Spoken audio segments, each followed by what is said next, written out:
One, two.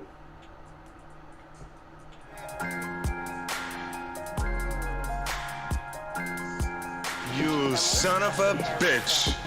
Alright, it's off by a second and a half. It's close enough. That's right. No, I hit you with the drop kick, Marty Jannetty. No, I hit you with the drop kick, Marty Jannetty. No, I hit you with that drop Just turn it kick, up. Marty Something down right there.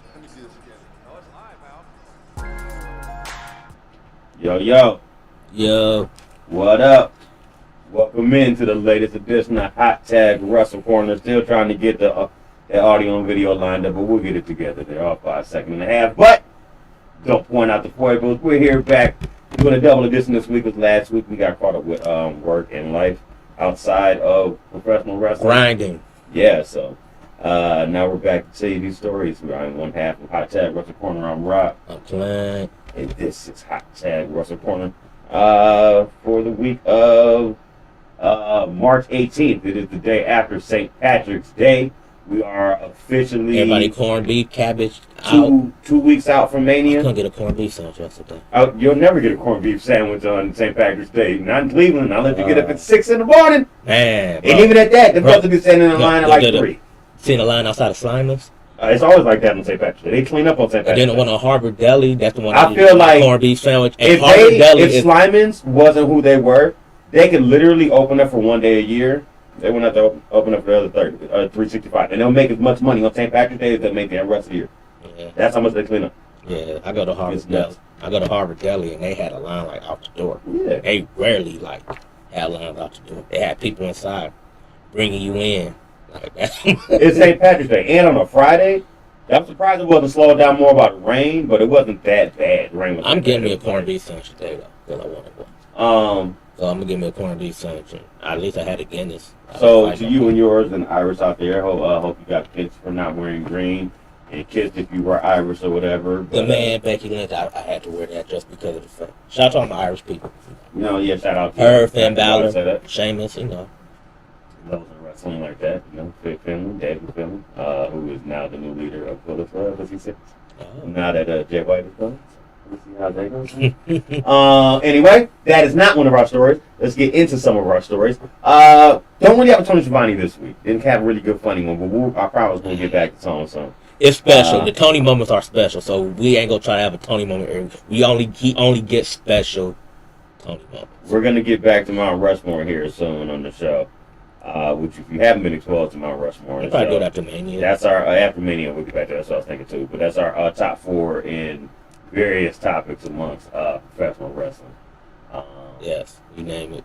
There's We'll many, probably do it. there's many you can think of there. So, with that being said, we are now. Let's get to some of the news. We start off with some icky shit to begin with. Updated story. I don't believe we talked about it before, but this sort of I don't thing think we updated. did. Maybe we have. But David Richards has been accused of domestic violence. And he says he's retiring from wrestling. He addressed the allegations for DV against him, also known he's retiring from the ring, in-ring action. Fightful's Shamrock Sapp reported on Twitter earlier this afternoon that several companies, and this story is from yesterday, that many companies have cut ties with him due to his allegations of domestic violence, and thus their policies and codes of conduct have been broken by him due to those allegations. It's also noted that he's spoken with St. Louis Anarchy, who had confirmed the release of Richards due to a violation of the code of conduct. Richards reportedly privately denied any and all allegations against him to several people that have been in touch with him. Also, another update on some of the companies that have no longer keeping ties with Richards due to these allegations. Over the Top, OTT, also announced they cut ties with him. They're no longer appearing at the company's event in Dublin and in Belfast, Ireland. That was announced today. And that's pretty much the only other update from this I have right now. So they got the icky stories out of the way right quick. Let me give you a good story. One that relates to us because we were at the first one. This year, due to our own travel restrictions that we put on ourselves, not like COVID or like One of us got kicked off an airplane, so we can't fly no more, so we got to figure other shit out, some ignorant shit, which I wouldn't allow to happen. I would tell you to calm your ass down. Yes, sir. Don't get the airplane. I like traveling. Anyway, that's here and everything. Forbidden Door 2 has been announced by AEW. Is going to be, of course, New Japan, also co-promoted event. This time in Toronto, Canada, at the Scotia Bank Arena, formerly known as LeBron James Dome. Yeah, I I know what you're talking the about. Raptors, you know what I'm saying? We had a stretch there where we owned that boy for about 4 or 5 years, But y'all scrubbed that by getting a ring with Kawhi, you know what I'm saying, after that. When LeBron finally left the East. I give y'all props. I got the name of y'all arena back now. Anyway, so this is going to be in Toronto, a rich city of past wrestling history. Canada is period. So this should be a good show. The fans, I expect to show out as much as they did when we were there last year in Chicago, if not more. I'm also expecting this to be the card more that people want as opposed to last year. Now, what I mean by that is that last year Kenny Omega was out. Last year, I don't think CM Punk made this event. I think he was hurt at the time too. So you'll get those guys. Ospreay's up in the air right now. We're hearing because of injury, possibly. Tiny spoiler there, but we're not saying so yet. We'll see what happens, but I think you might get more matches that people were looking forward to this year, like Okada 1-on-1 against whoever. Jay White, if he doesn't sign with WWE on one of the Give me a sides, Hangman. he wasn't with he was in there. He was part of Forbidden Door last year in the 4-way, but he was part of the New Japan side. This year he might be part of it as part of the AEW side, possibly. We don't know where he's signing yet. So that's also something to throw out there. What were you saying? Oh no, I was saying give me Hangman Page versus Okada. Give me Rainmaker versus Buckshot Larry. Yeah. Who had the more damage? No money clips. I want a Rainmaker. That was awesome. He did it on purpose. I think he did. Yeah, I know you like this shit, but watch this shit. Y'all gonna like this shit. Y'all gonna like it, but Clip's not. Money clip. I'ma tease the Rainmaker. So in the story, I have here to give a little more description on the event. Forbidden Door is officially returning and announced that AEW is a part of a 6-day Canadian summer tour, which they seemingly have started now, but I think they're going back to Canada because Dynamite this week was in Winnipeg, which is Canada, obviously. Yeah. But they've also been on the total West Coast trip. I'm not sure how close Winnipeg is to the West Coast of Canada. It's kind of big, though. I know Vancouver's on the West Coast of Canada, and Vancouver's huge. But they've been on the whole West Coast trip ever since, a little bit before Revolution started. Revolution itself is in San Francisco. They've been traveling, doing many days in Cali and stuff like that. Did LA for the second time during this stretch. And just going up the whole West Coast. So I was assuming they were just, looping back through. Probably. But I guess they're going to go back to Canada again during this because this is in the summertime. So we're talking at least 3 months away from right now. Because the date of Forbidden Door is June 25th. Last year was 26th. Yeah. So about a year. It also, so you'll see, the tapings of Dynamite around it. So Dynamite that week will probably be in Toronto. They also said there'll be a taping of Dynamite in Saskatchewan and a live Rampage taping in the same province. They're also doing some stuff in Ontario and Alberta. Skimming through the official press release. They have some house shows, some house rule shows, and stuff like that. Groundbreaking event. Tickets, if you want them, go on sale next Friday at 10 a.m., March 24th for Forbidden Door. They said Wednesday, June 28th, Rampage will be live from the First Ontario Center in Hamilton, Ontario. Tickets go on sale. All these tickets go on sale next Friday. They also have Dynamite and live Rampage from the Rogers Place in Edmonton, Alberta. I believe that's Western Canada. They also have a AEW Dynamite from Sask. Work with me now. Hold on. You sound like me. I know I was about to say that shit too. I was going to sound like you. Sasktail Center in Saskatoon. So Sask. Tongue twister. Yeah, exactly. Say that 5 times real fast. Say the whole thing. Ready? The Sasktail. the SaskTel Center in Saskatoon, Saskatchewan. Say all that shit 5 times fast. Nope, I struggle enough with big words and names. I'll leave that to you. I'm going to enjoy this one. There's going to be another AEW Rampage live from Brant Center in Regina. Not Regina, Regina is how they pronounce it. Okay. Like it rhymes with vagina. Saskatchewan. July 15th, AEW House Rules live from the Saddle Dome as part of Canada's iconic annual cultural event, the Calgary Stampede. So touching on like when WWE had the 97 pay-per-view, I think it was called Calgary Stampede, as a matter of fact, back in the day where the Hearts ruled today. Yeah. You know what I'm saying? You saw every damn Heart you could think of back then, young Italian shit. All in the ring after the fan won, conquering over Stone Cold at that one. And here's another quick last part of the story. Quote from them saying Canada is rich with wrestling heritage and debut in Toronto last year. Our debut in Toronto last year was a special moment in our incredible relationship with the fans throughout the country, said Tony Khan. Quote, now we're not only entering new markets, but also paying homage to the history of Canadian wrestling with unique moments like AEW House Rules taking place from the iconic Calgary Stampede. The summer is shaping up to be massive with the return of Forbidden Door, and now Canadian fans in 6 separate markets will get the chance to witness what AEW has to offer up close and personal.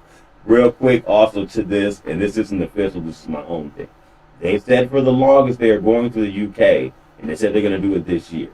This tells me if they're doing this now, I don't think they're going to do a pay-per-view over there. Well, I guess they could do a pay-per-view over there. And if they did, I would assume it'd be in the fall and probably be Full Gear. I'd see Full Gear being there before I would see All Out, because All Out was in Chicago, so that's like a mainstay, I would say. Like, Double or Nothing was supposed to be in Vegas always, but then COVID happened, so this is the first year they're going back to Vegas this year. Which I'm going to Vegas next week, and I wish I was going to Vegas in 3 months for that, or 2 months for that. During that weekend, that'd be dope. Anyway, but yeah, so I expect them either. I guess if they're not gonna have pay-per-view out there and just gonna go out there for a couple of shows, it's either gonna be during these next 3 months before they make this Canadian trip, or it's gonna be in the fall because all this Canada stuff is lined up for the summertime. You know, around Forbidden Door, since that's in June and stuff like that. So we'll see where this goes. Moving on from there. Now we got the icky stuff out the way. We can do some other good stories. How about the women? Since it's Women's Rights, is it Women's Rights Month or just Women's Month period? Women International. International Women's Month. Yeah, that's what it is. All right, sorry. Yeah. So, Sarah Stock, who was formerly Sarita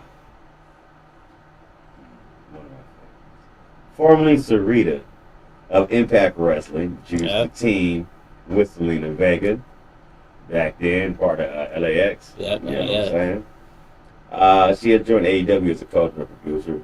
PW Insider reports that Stock began with the company at tonight's AEW Dynamite and Rampage tapings in Winnipeg, which was this week's show. Stock also worked with Dark Angel in CML and AAA with the WWE as a producer until she was released in September in 2020 as part of the pandemic-related cuts.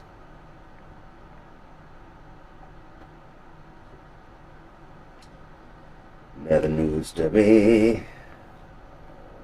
Sorry. Tripped up by the Wi-Fi. We're good. Bang.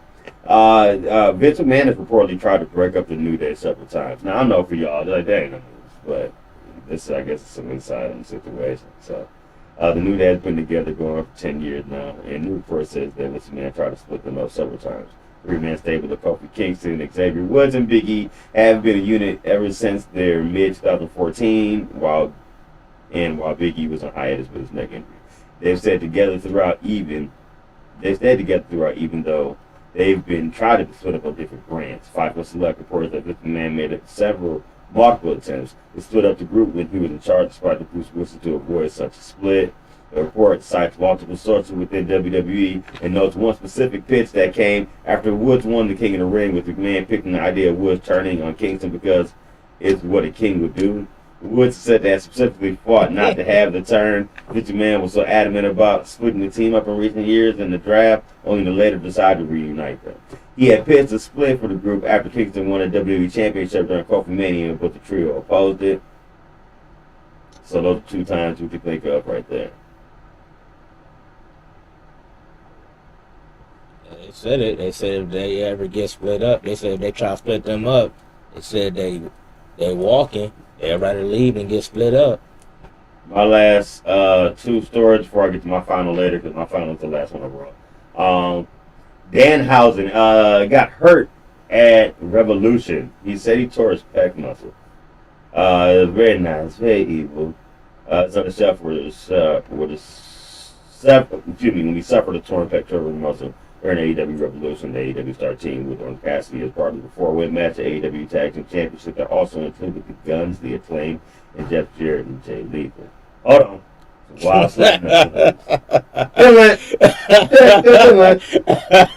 J-E double up. J-A-double-R-E-double-T. Jeff Jarrett.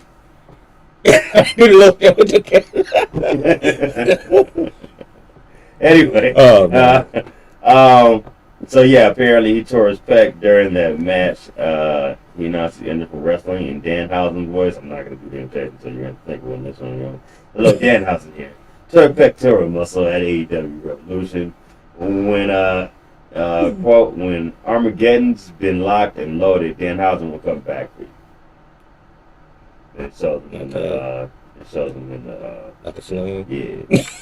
On this little picture saying next to it on Twitter. Then my last AEW story is that somebody that was released by the company, surprisingly, when a lot of people thought they were just kind of dismantling the Dark Order, has made a return at an apropos time too, because they are now have a I guess I would say just a storyline they provided to. Not that they have been, I guess they kind of you look at it more of an afterthought on TV, but now with them beefing with the BCC right now, the Blackpool Combat Club, Stu Grayson has returned to help out his buddy Evil Uno, and now we get back the original Dark Order. That was AEW. I wish they bring back the Minions too, because I like the Minions. Some people hated on the Minions, especially the one when he missed that punch so bad on that one Dynamite. So they kind of wrote him off. But I liked the Minions when they made like the human chair and shit. I thought that shit was dope. Anyway, so Stu Grayson's back. He actually is gonna have a match this week. If I was to guess, looking at what they've released for that card so far, it's probably going to be the opening match of the show. It doesn't seem like there's going to be any title matches on Dynamite coming up this week. But he'll be taking on John Moxley one-on-one because, well, we'll get to what happened this week on Dynamite when we get to the show. But he's back and officially re-signs with AEW, which is apropos to him going to Canada because he's Canadian, so that helps. He has the full release they have out when it says Stu Grayson is all the lead or whatever, you know what I'm saying? So that's cool. He's back. All right, Clino, let's get to some of your stories. All right. Well, we're talking about Dave Richards. I'm going to story through probably a bunch of women that probably will kick his ass if he ever tried something like that. First one, we talked about Goldberg talking about having a retirement match. We don't want to see him have a retirement match. But I would like to see Medusa have a retirement match, seeing that the way that breakup between Arden was ugly and guess they're on good terms now. She said that she wanted a chance to prove that prominent females aside the Attitude Era will love to wrestle some of the best talent today.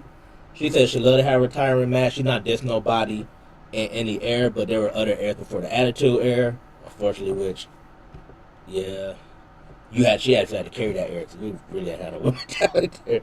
Bull Nagamo a couple times, but that was really about it. But you know what's funny? You told me about the Jumping Bomb Angels, right? yeah, I saw a review of, it was my homie Wrestling with Regret, Brian Zane. Shout out to him. He did a review of the first Survivor Series. And they had I think it was either a 3-way or a 4-way women's tag match. So I'm surprised to say that they had that many women back then. We're talking like 1988. And this is the first one that ever happened. That was in Richfield, the old Cascade Stadium. It was the Jumping Bomb Angels versus it was these 2 ladies. They were like twins. They were these sisters. I can't remember their name. I think Medusa was Medusa there? She might have been AWA at the time. No. Wendy Richter's. Not Wendy. Yeah, Wendy Richter was there. It was a couple. It was pretty nice, but it made me remind me of you because you were talking about the Jello Dominoes.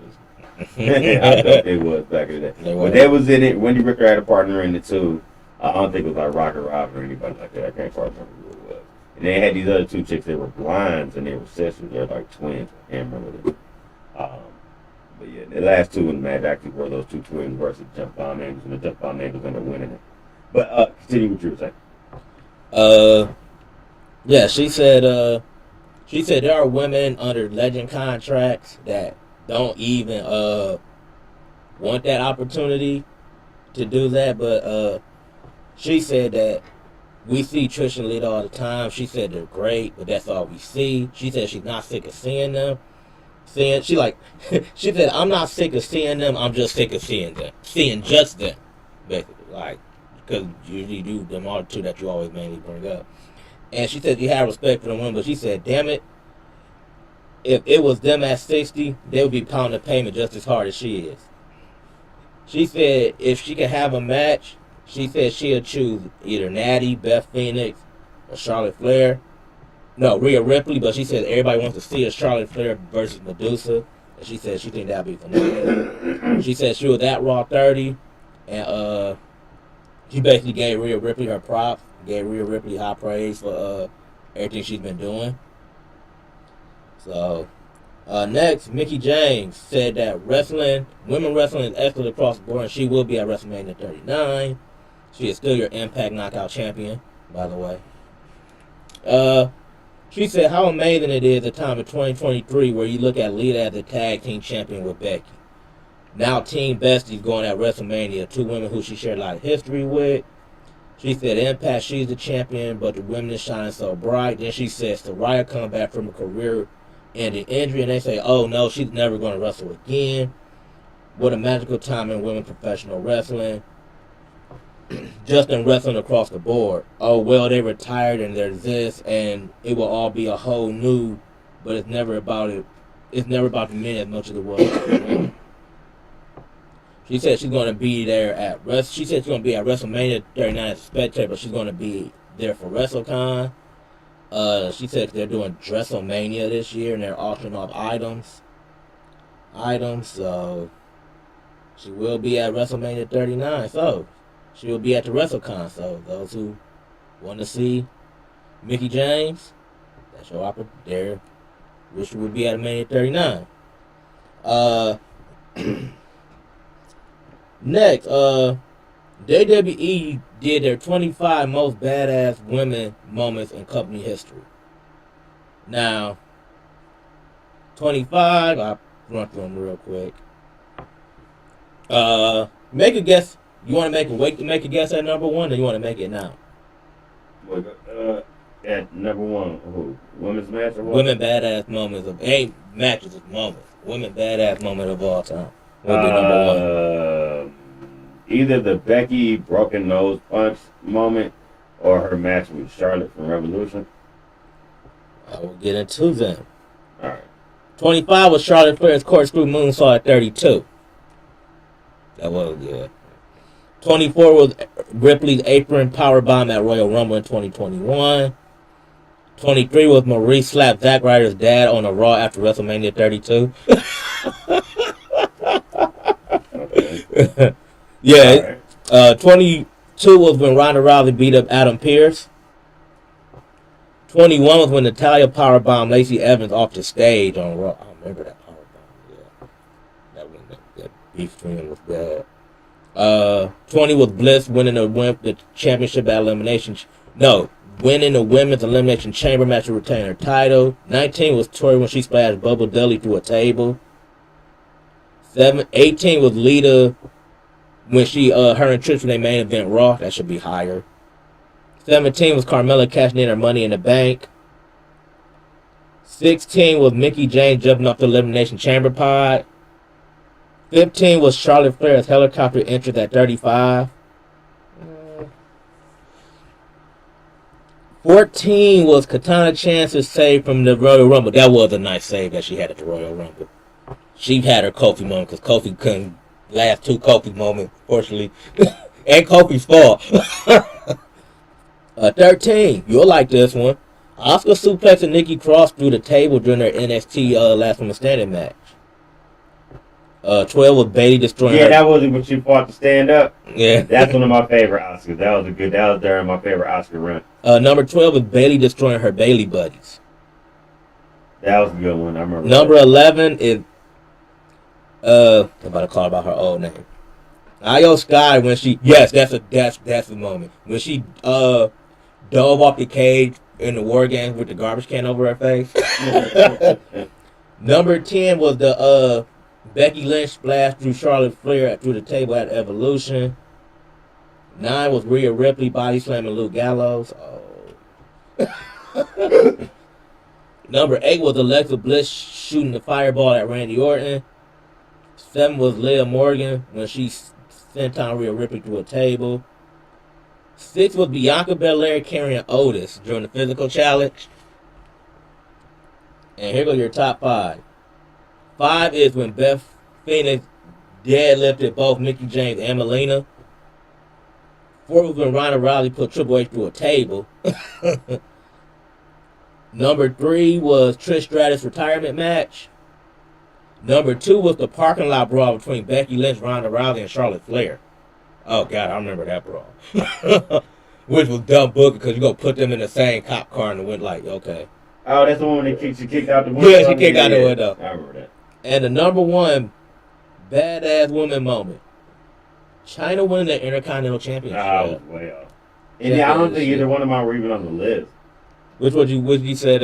I said either the match with Becky and Charlotte from Revolution or the Becky getting punched in the nose moment that started off Becky Mania. Yeah, that one didn't make it. They mentioned the match at Evolution. They said when she like hit that splash through the table. Yeah. At Evolution, so that partly counts. All right. But I agree with them. I agree with their number 1. Trying to win an Intercontinental Championship. Hey, look at that. Again, who was that? That Jeff Jarrett again? Hey, good job. Dylan. No, we ain't doing it. No second slap now. No second slap. He don't get 2 in a row. He doesn't deserve it. He don't get 2 in a row. Next, no story. I ain't gonna do the Undertaker one. Yeah, I'm here. You understand my sentiments. Mm-hmm. Stone Cold Steve Austin talks about Vince botched done from WrestleMania 38. So he was and this was funny because he was also on up down for a 2K23 stream. So I actually watched that, and he was asked because Xavier was one of the fortunate people that took a stunner from him. And he said he loved it. And they asked about Vince botched stunner at WrestleMania 38. He said, I love the reaction that The Rock would do. He said Razor Ramon took a good one, but it was all like an individual thing. He said Vince, he wasn't even in the top 100. That last one at 38, when we botched that one, I just got up and started laughing because when you blow something that bad, everybody knows what's up. So you might as well just let them know all in right off the get-go. Get-go. And yeah, that was a botch stunner too. Very much so. He said The Rock always sells his stunner the best. And he said there been over dramatic. He said flipping off the ground. He said there been a bunch of good ones. He said there been so many it's hard to remember. But I just remember The Rock really putting the Hollywood in it. He would oversell it, but that oversell matched the moment and magnified the story that we were telling. We fed off each other. We were like freaking frack out there. Which is true because we look at a lot of stunners that The Rock took. They weren't like middle finger stand up stunner. His stun was always caught off guard. Like he'd go for a rock bottom and get reversed to a stunner, or he'll try to clothesline something and get reversed to a stunner. He took the most reverse stunners I say ever, probably. So I give a Stone Cold saying, WWE officials are unhappy with fans approaching wrestlers with merchandise to sign. And it's going to we're going to get to Rey Mysterio incident. But also, Liv Morgan was also one who had an incident where she lashed out at fans for going too far, bringing the memorabilia for them to sign after a long fight or a long day at the arena. But Rey Mysterio was also involved in a recent situation, and they do have a video. He was unmasked at the time, he was presented like a dozen items to sign at 5 a.m. He turned the fan down. Wait. He was presented with what? He was presented with a bunch of items to sign. A dozen items to sign at 5 a.m. He turned the fan down. Now, WWE, this report a lot. It upset a lot of WWE talent because it was released in an attempt to paint Mysterio in a bad light. Basically, like it's trying to make Rey Mysterio look like a douche, basically, like he don't care about his fans. Not only was Mysterio right in the video, he had one of the best reputations when it comes to a wrestler dealing with fans. So it sparked a larger conversation in WWE about other incidents at airports and hotels, especially among female stars, how they always being stopped at certain times, especially when they're getting followed to their cars. WWE are aware of this and they are unhappy. While nothing has been said to talent, but they start telling the waiting fans that they have been advised to no longer sign toys or training cards, basically. They say they don't mind fans signing an 8x10 photo, but since WWE is back to touring, they're more like going to be bombarded by a group of fans waiting at baggage claim or at a hotel lobby trying to get multiple items signed. Some talent said that the Mysterio sign proves that a line had to be drawn in the sand, and it could lead to a potentially more dangerous incident. Last story. Probably you ain't mentioned this one up. It's your boys, FTR. They returned at Revolution. It's their first appearance to lose them ROH Tag Team Championship to the Briscoes. They confronted the Guns, and like they're going to be gearing up for another tag run at for them titles. But according to Fightful Select, Harwood and Wheeler have been privately claiming that their contracts are up, and they don't know if they're planning to resign or not. But AEW made it seem as like they were sticking around. This came out after Dax Harwood fueled rumors by tweeting out a photo that had a WWE contract in it 1 month ago. So he basically probably played hardball. He probably just fleeced Tony Khan. Like, look, I got this contract right here, and he did train Edge for that last match. Look like, hey, right. I'm gonna tell you the reason why they're not gonna go back. No, they're not going back. They said but he's smart on his end because he looking like, oh well, we got some ammo. We want to go back. We could go back. I'm about to say Uzi hot. And Tony Khan probably like, you know what? He'd probably say Uzi hot, and they'd be like, oh, you're right. Oh damn. Yeah. So that's all my news stories. All right, so we're down to my last one. We can say the funny ones for last. If we don't have a Tony funny moment this week, we're gonna lean on old Jake Roberts to give us a funny story. Jake's gonna tell us a story about Ming. Man called me. Ming has a reputation of being one of the toughest men in wrestling. Jake Roberts shares some stories about legendary wrestler, legendary wrestler. Roberts talked about Ming / Haku and some of his more legendary exploits on a recent episode of Snake. They talk about that kid on Tales of Territory. They talk about how tough he was. On Ming being a real badass in wrestling. Quote, absolutely. Ming is the baddest son of a bitch on the planet, brother. I watched him do some horrible things to people. I watched him bite a guy's nose off one time. I was there. He bit the guy's nose off and then spit it in his face. And I was also there when Jimmy Jack... Bite somebody's nose off. I was also there when Jimmy Jack Funk was irritating him for a while, and Ming reached up and pulled his eyeball out. His eyeball was hanging from about 5 inches down his cheek. Jimmy Jack raised him and said, wow, I'm looking at the ground and I'm looking at you at the same time. And Ming was nice enough to grab the eyeball and then spread it, put it back in the socket. And then we all had a beer. What the hell? Ming on body slamming a cop. I was also there when he body slammed a police officer in Montreal. It's real simple. This policeman walked up and told us that we were going to jail, and Ming just screamed at him. He grabbed him and body slammed him. Landed one time. That was it. On Ming compares with Dick Slater as a tough guy. He's not in the same boat. No. Ming's in the boat all by himself. So that's crazy. That is crazy. Jesus. Don't fuck with me. That's funny. He said, "I'm looking at you and the ground at the same time." Oh, he just popped back in your. Oh, I'll just pop back in your eye and we'll have a beer. He went too far. He was geek. He took the step too far. Ming had to check him, bring him back, back across the line. And everybody's But took your eyeball off though. Hey, man. Ain't mean. Hey, guess you had to Some people are learn. habitual line crossers, so we had to check him. That was the penance. Like I told you, just call you, but chill out. Man, All right, man. I guess he put his eye socket back in at least. Apparently you beat me in predictions for Rampage. What a fire show, by the way. And I like the fact that I was wrong that it didn't end up being over 4 hours. Not at all. It was 3.5. And you had an Iron Man match in there. So. And you had, possibly 2, maybe 3 other 5-star matches on this card. So, I like it. Let's get into it. In the opening on the kickoff show, the buy-in, whatever you want to call it, it ended up being the Lucha Brothers teaming with Mark Briscoe to take on, not the Varsity Club, but the cast that run with Mark Sterling and Tony Nese. And it was based Tony Nese, Arya Daivari, and Josh Woods.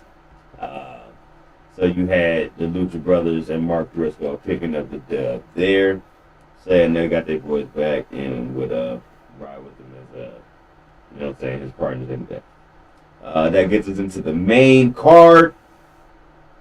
And the main card for Revolution, our opening match happened to be Ricky Starks taking on Chris Jericho. For me, this match and the Wardlow Samoa Joe match were tied for the worst matches on the card. And they weren't bad by any means, like if you had to do rating system to get cliche. Say they were just 3-star matches. Everything else to me was above this, and I'll give reasons why as we go along going through this. This is a match you could see main event any Dynamite, and they ended their feud, you know what I'm saying? And through all of what he had to do just to get this one match on the pay-per-view with Jericho, like working his way through the Jericho Appreciation Society, different members, you know what I'm saying, in order to get the dubs, along with Action Andretti helping him out a lot of the time and stuff like that, who also made an appearance during this match, because it was supposed to be no JS Society at ringside, and yet Sammy Guevara came out like it was nothing.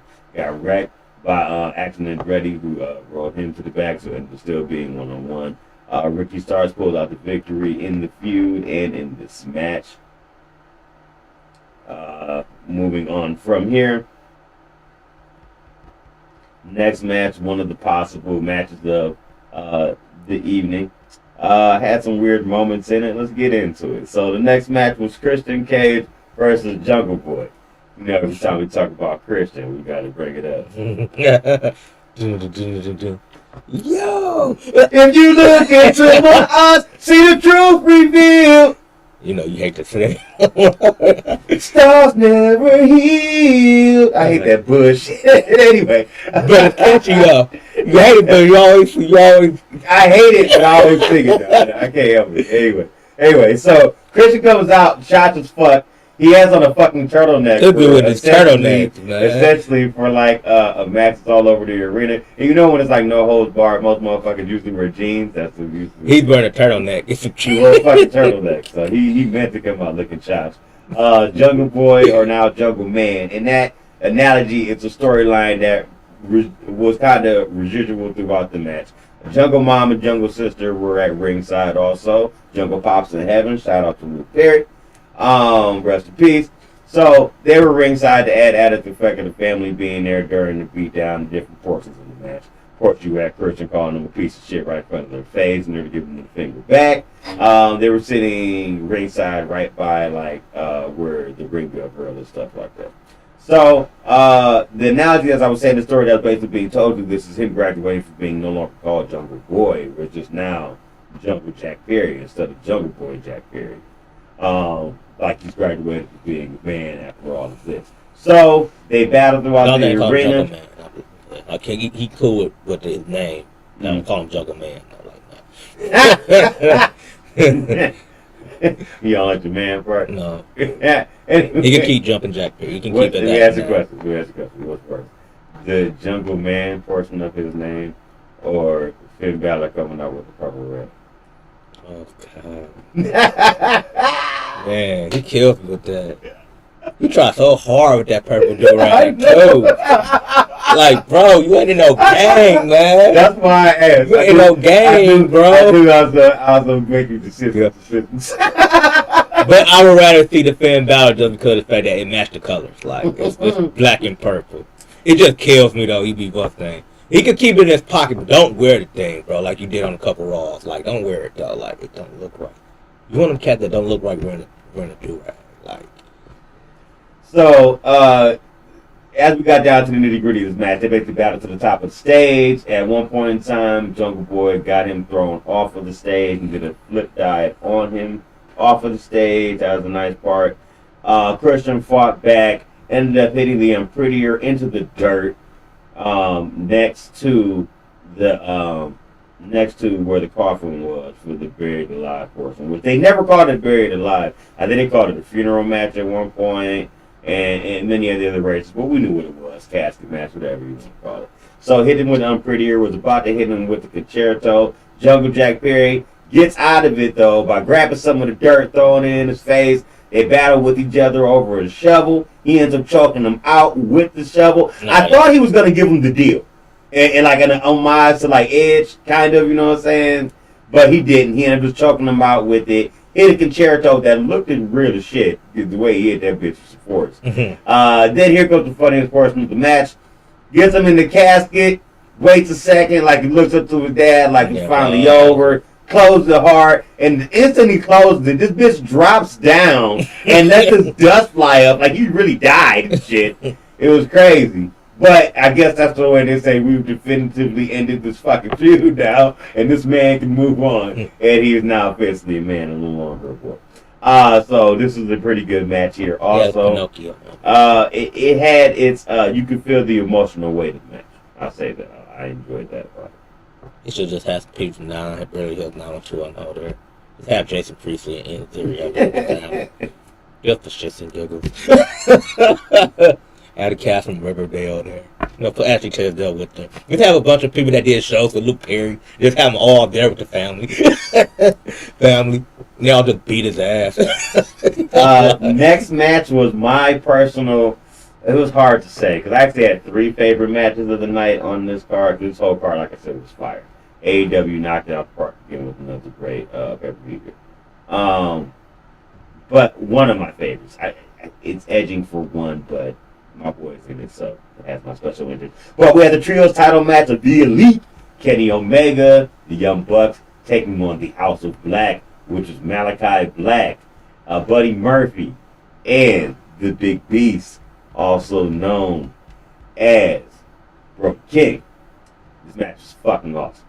It had a lot of moments that people wanted to see in it because I guess people have always wanted to see a match between, say, Buddy Murphy and Kenny Omega, Malachi Black and Kenny Omega. You got a little bit of that. Everybody got a little bit of their stuff in. What I felt like the storyline of this match was that makes it dope. This was an overlying thing for the card to me. Every match had its own story that helped go along with the action that made that match doper. In this one, it felt like to me it was the Elite were trying to overcome insurmountable odds, and like they did all they shit. Kenny Omega got the Terminator moment in. He was getting off V-triggers, tried to get off one wing Andrew got cut off. But the Bucks were doing their shit, trying to hit Delta Driver. But no matter what they did, that shit wasn't working. Especially like when Brody King was in there, he was eating a lot of that shit and dogging their ass. Everybody got their shit in. Maybe not so much Buddy Murphy, but he did have his spots. He had a great spot at the end of the match. This is what I'm about to get to, where he comes down to. So there's actually a couple different spots. At one point in time, when Malachi Black and Kenny Omega were having a face-off in the ring, Julia Hart got up on the ring apron. Omega dodged Malachi, so she takes the kick from Malachi. Kenny just looks up at it like, yeah, fuck it. It's like she got up there like, oh, well. They kept their battle going on for a second. This ends up culminating to where they get a BTE trigger on Malachi, but I think Buddy Murphy jumps in and ends up making the save. Somebody ends up getting pulled out the ring from the cover. So that breaks that up. The Bucks have another chance to try to end the match later on. They try to go for the Meltzer driver. I believe it was on Malachi Black. Buddy Murphy catches dude. There goes Matt Jackson. Coming off the ropes mid-flip with his own V-trigger straight to the fucking face, too. That shit was fucking flush. I love that. That might have been my moment of the match. Took his ass out. Next up, they set up for their finisher where they tossed the one guy to the other and to the driver to the floor by Brody King. And we have new Trio champions. And I called it only because it makes sense to the story. It helps build them. The Elite don't need it. As we get on more into the show and we talk about other reviews, they've already spun off on something else, so you'll understand exactly why they dropped that. It's, once again, continuity, bringing this head back around. I love it. The way they're doing storytelling and what they're bringing it into next. They're promoting more trios now also. So, I think this is dope to put it on new people. What you think about the match? Oh, yeah. I mean, first of all, props that they did get a belt, too. I think that they deserved it. Deserved it. But, I mean, I feel like Buddy Murphy should have got a little bit more action. But when he did get in the match, it was in, like, high spots. So, high spots. So, it's like, he kind of was like, the pop factor of the crowd of the match, basically, like he'd get all the pop spots, basically. So like the crowd loved this match. The crowd loved it. Every time you had Buddy Murphy and Kenny Omega, this is awesome. You had the same thing with him and Malachi. I'm looking forward to a future match with Malachi Black and Kenny Omega. Some one-on-ones. That's two like strikers. Yeah. But also Buddy Murphy versus Omega, because it's gonna be a battle of the V-trigger. A lot of people don't know Buddy Murphy does the V-trigger a lot when he was in WWE. That's like one of his go-to moves. Them a lot in their time. Like he did a lot of V-triggers too when he was in WWE. That was like his thing. Like Omega's still in New Japan and Buddy Murphy when he was still with 205 Live in WWE. A lot of people were talking about that a lot back then. They both like did the V-triggers a lot. So like. We'll see where it goes. Yeah, I agree with you. Turn the Elite didn't need it. They didn't need them championship belts. But it was still, a great match. I'm happy that House of Black they got him. I also like that Julia Hart's starting to do a little bit more and more. Yeah, slowly she's embracing that dark character. Yeah, I like how they also played like at the end. It's little stuff. Get on the apron, but it's like she ain't so timid no more now. They were telling things. Exactly, there were other telling things to the story with it. When the Bucks left, you had Don Callis. He was on commentary for the entire match, and he kind of had a sense of dread. He's about to. They're working on that with him and Kenosi Tateska. We'll talk about that more later in the reviews. But he had a sense of dread kind of about the whole time in the match. Then when it was finished, he rushed down, you know what I'm saying? Checked on Kenny, make sure he was cool as he would do. There was actually those funny moments. You know how the House of Black, they always win, and they always drop the lights and leave and stuff, right? Mm-hmm. So they dropped the lights to leave. When they put them up too fast, you can still see Julia Hart leaving the ring and shit with the they try to scurry off a little faster. I thought that shit was funny as fuck. But it wasn't your fault, Julia. They ain't timing right. They ain't timing right. Yeah. It's not your fault. That was an awesome fucking match. I loved that one. Moving on. Next up was a match that was surprising in the way that it was good to me, and I think. Before you had the ending after the pin, it was just an okay match. When you added that into it, it gave it more intrigue. So this is why I liked it. You had the women's AEW trios match. It was not a trios match, but a triple threat. Triple threat for the women's championship with champion Jamie Hayter taking on Ruby Soho and taking on Saraya. This match was pretty good between the ladies. Everybody got their shit in. There was an interesting spot in the middle of the match. They started off the match battling into the crowd. Nice spot jumping off of the barricade into a cross body by Ruby Soho on her two opponents. There was also a spot that was kind of funny in the middle of the match. They were all kind of beating on each other and taking turns getting shots in. Saraya stands between Ruby Soho and JB Hayter and screams, "Ah! It's enough! I can't take it!" And they just start beating the shit out of her again. Didn't understand why they did it, but it was still kind of funny. Mm-hmm. So eventually, the ending came kind of out of nowhere. After trading some roll-up spots, Jamie Hayter kind of just got one in and got the pin and retained the championship. That's why I said it was a little bit anticlimactic because the ending came a little bit out of nowhere. But the lady did have some time. It wasn't a short match. And everybody got their stuff in. It was pretty good. I thought it was a better showing. One of the better showings for Saraya since she's been back wrestling.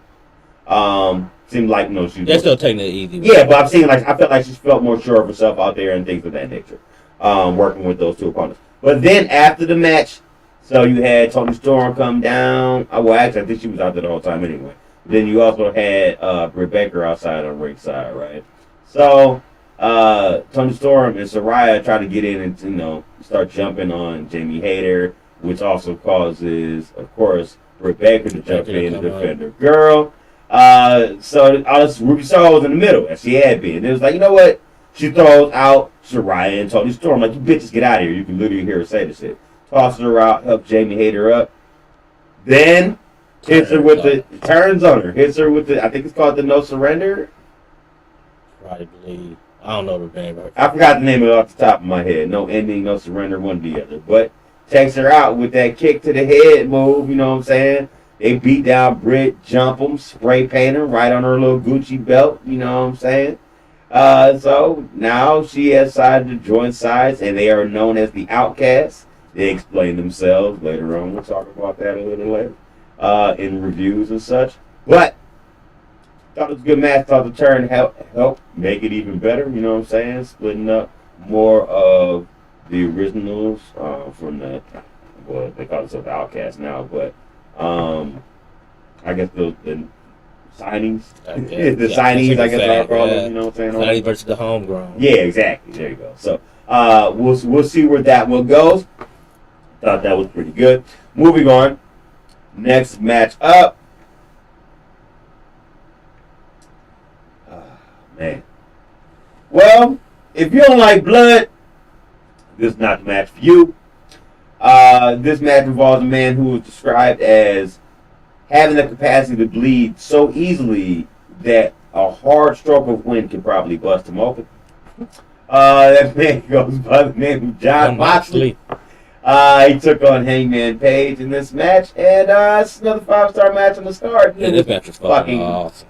Brutal. All right, so let's see what we all had here. Hatred? That was a hatred match. We had barbed wire used in a compository different methods. For one, we had barbed wire wrapped around the head for punches that helped bust open Moxley. We had Hangman, which I didn't even understand the purpose of this one, because then after the fact he missed him, and then I didn't understand it, but he did it anyway. He wrapped barbed wire around one of his legs, then did a moonsault. Yeah. That one I kind of lost me. I mean, I guess. I get that you do, yeah. You hit the moonsault on the chest. Yeah, you take a lot of that shit too. Yeah. So it's just like, all right, whatever. Anyway, bricks. We had bricks involved. Already did love that. Somebody hit him with a brick. Yeah, we had bricks involved. We had a fork. Moxley pulled a fork out of his boot and started legit just jabbing at Hangman's forehead. The blood was squirting back on Moxley's chest. You saw that. That was dope. There was so much blood in this match. There's not been a review I've seen of it yet on YouTube where it was not black white, because the way YouTube does their violations, I guess you can't show blood. So I've not seen a review of this that's been in color. And I've watched multiple reviews of this whole pay-per-view. So the match was fucking awesome.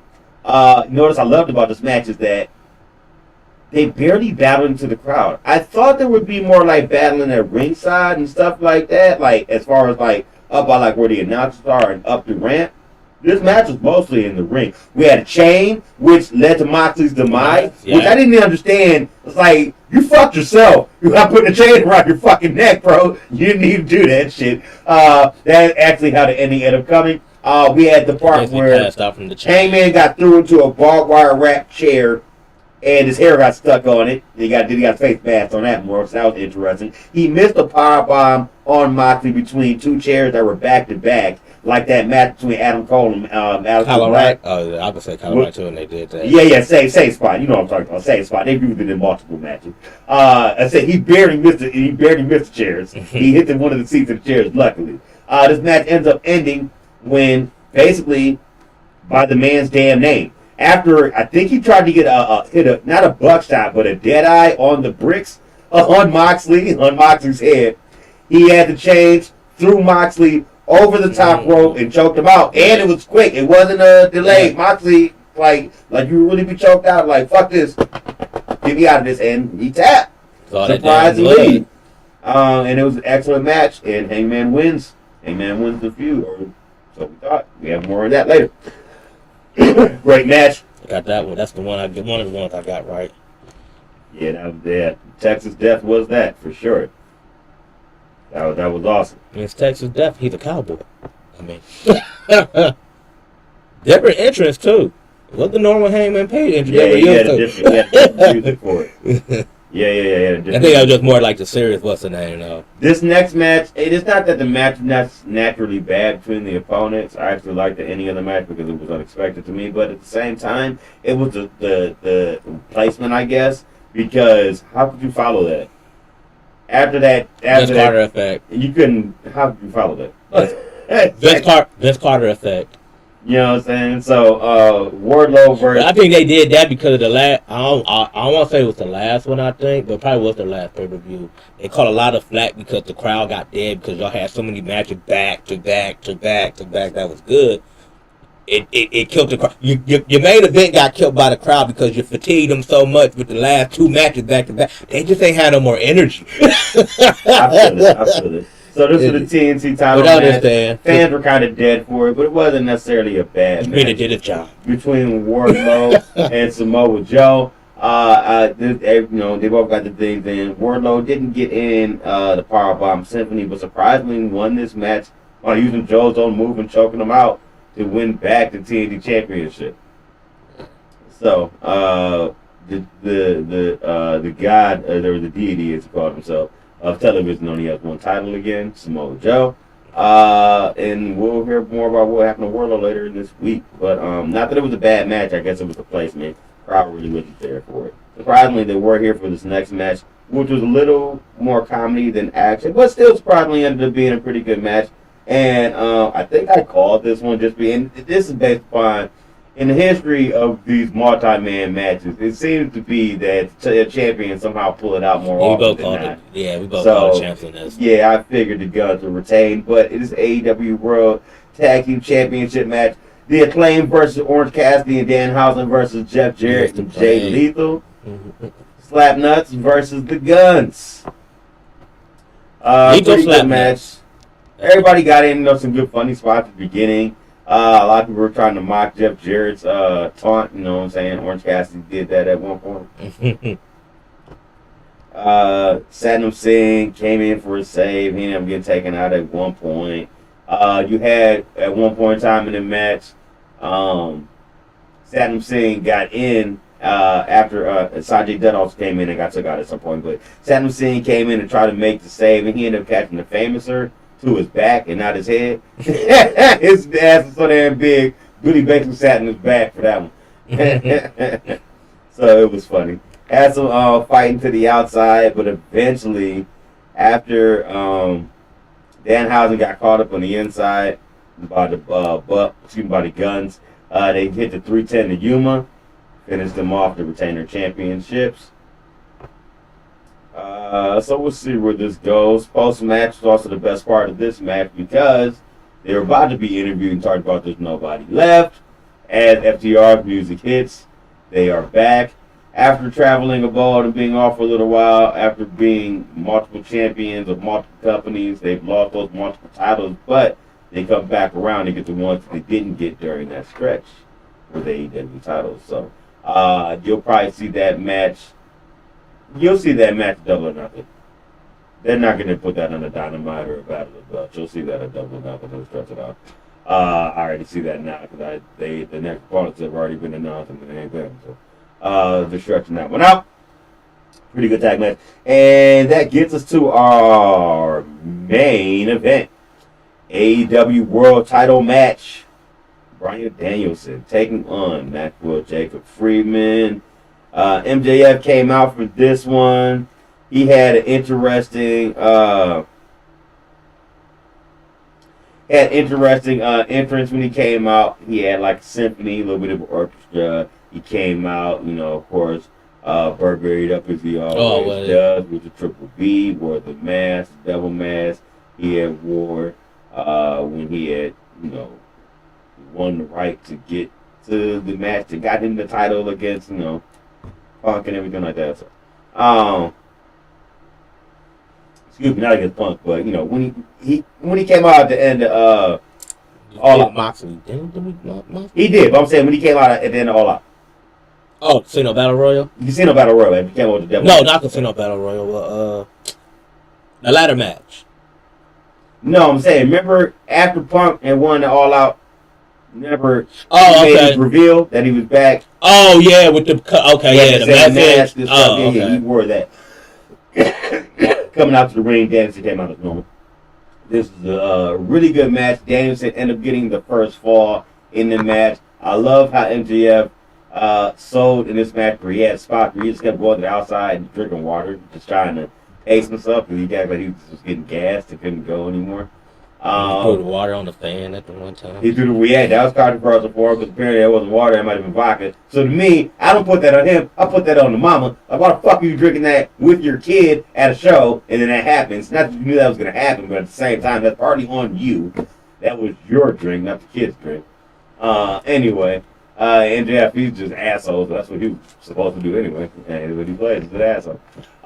So you had after the first fall, Danielson's up 1-0. The second two falls, I think actually might have been up 2-0. Then the second two falls, no, he was up 1-0. Then the second two falls became because MJF hit a low blow, which made sense because then that made it 2-0 on the low blow. But then he got 2 quick pins and tied it right back up. So it was smart out of him. That made it 2-2 at that point.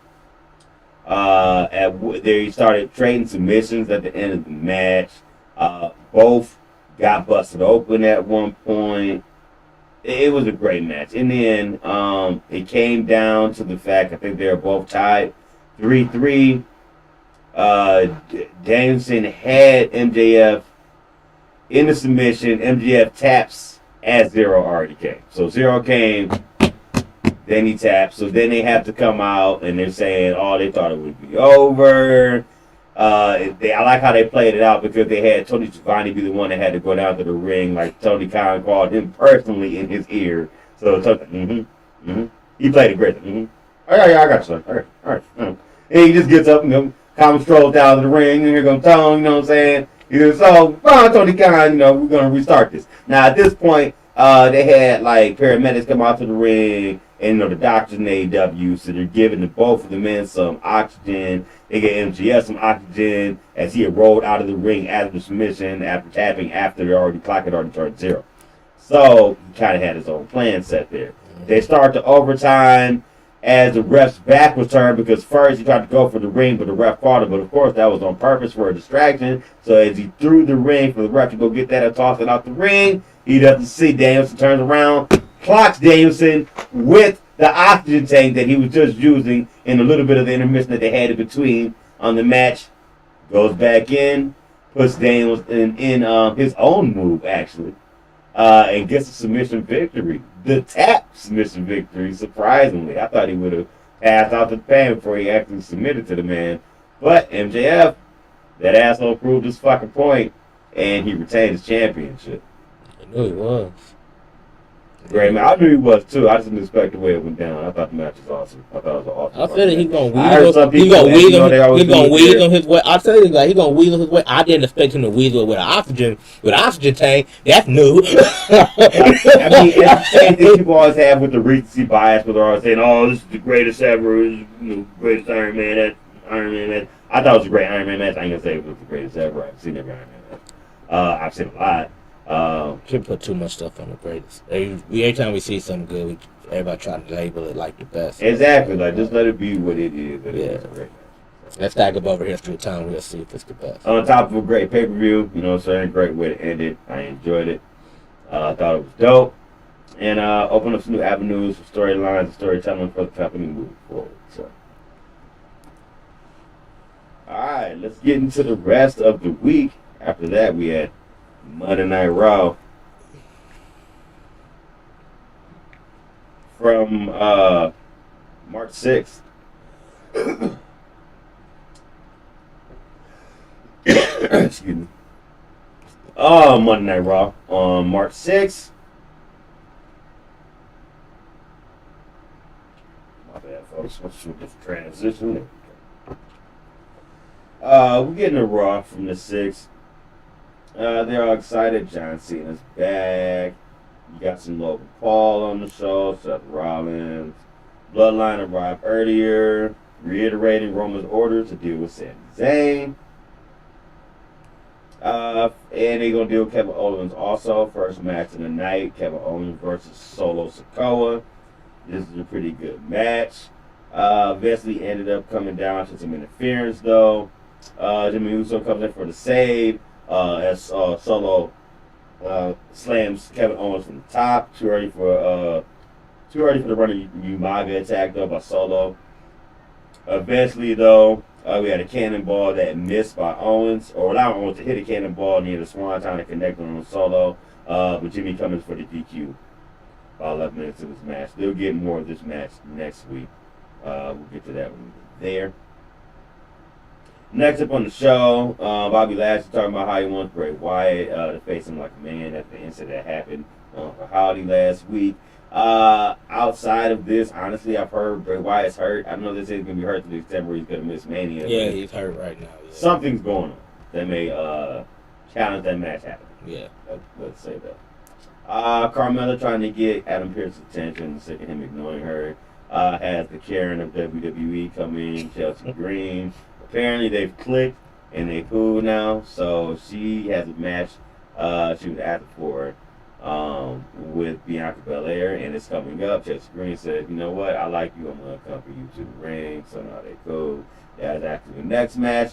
Bianca Belair versus Carmella, non-title match. I guess this is basically, choosing a match for her heading into Mania, of course, with a KOD. She finishes her off and gets the victory, even though there's plenty of distraction by Chelsea Green.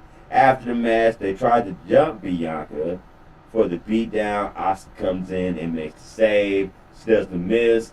And then it's almost like Chelsea Green took one for the team because she took the miss to the face instead of Carmella.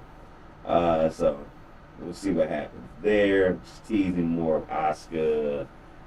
Saving the day, but also having possible potential with the champion. Belair took her face. Bianca Belair has the funniest reaction ever with that miss. It's so funny. Like, she ain't never seen that before. And Asuka don't spit it. She swallows it now, and then, like, she walked it. How you swallowing the miss for? Just teasing, like, bitch, I couldn't do it. And Bianca Belair's facial expression when it happened is the best. Like, she looked like some novel horror movie. She had that faith when Asuka swallowed the miss that the black person having a scary movie before they die. And they know they're going to die. That's what she had. Like. And Sami Zayn comes to Kevin Owens talking about he needs to help him with the bloodline. Kevin Owens says, I don't want your help because I remember you being with them and beating me down right here in the same very arena. He says, I'll just have this on my own. Just leave me alone. Miz reiterating that he'll be moderating something between Seth Rollins and Logan Paul tonight. Like basically a meet up of the two.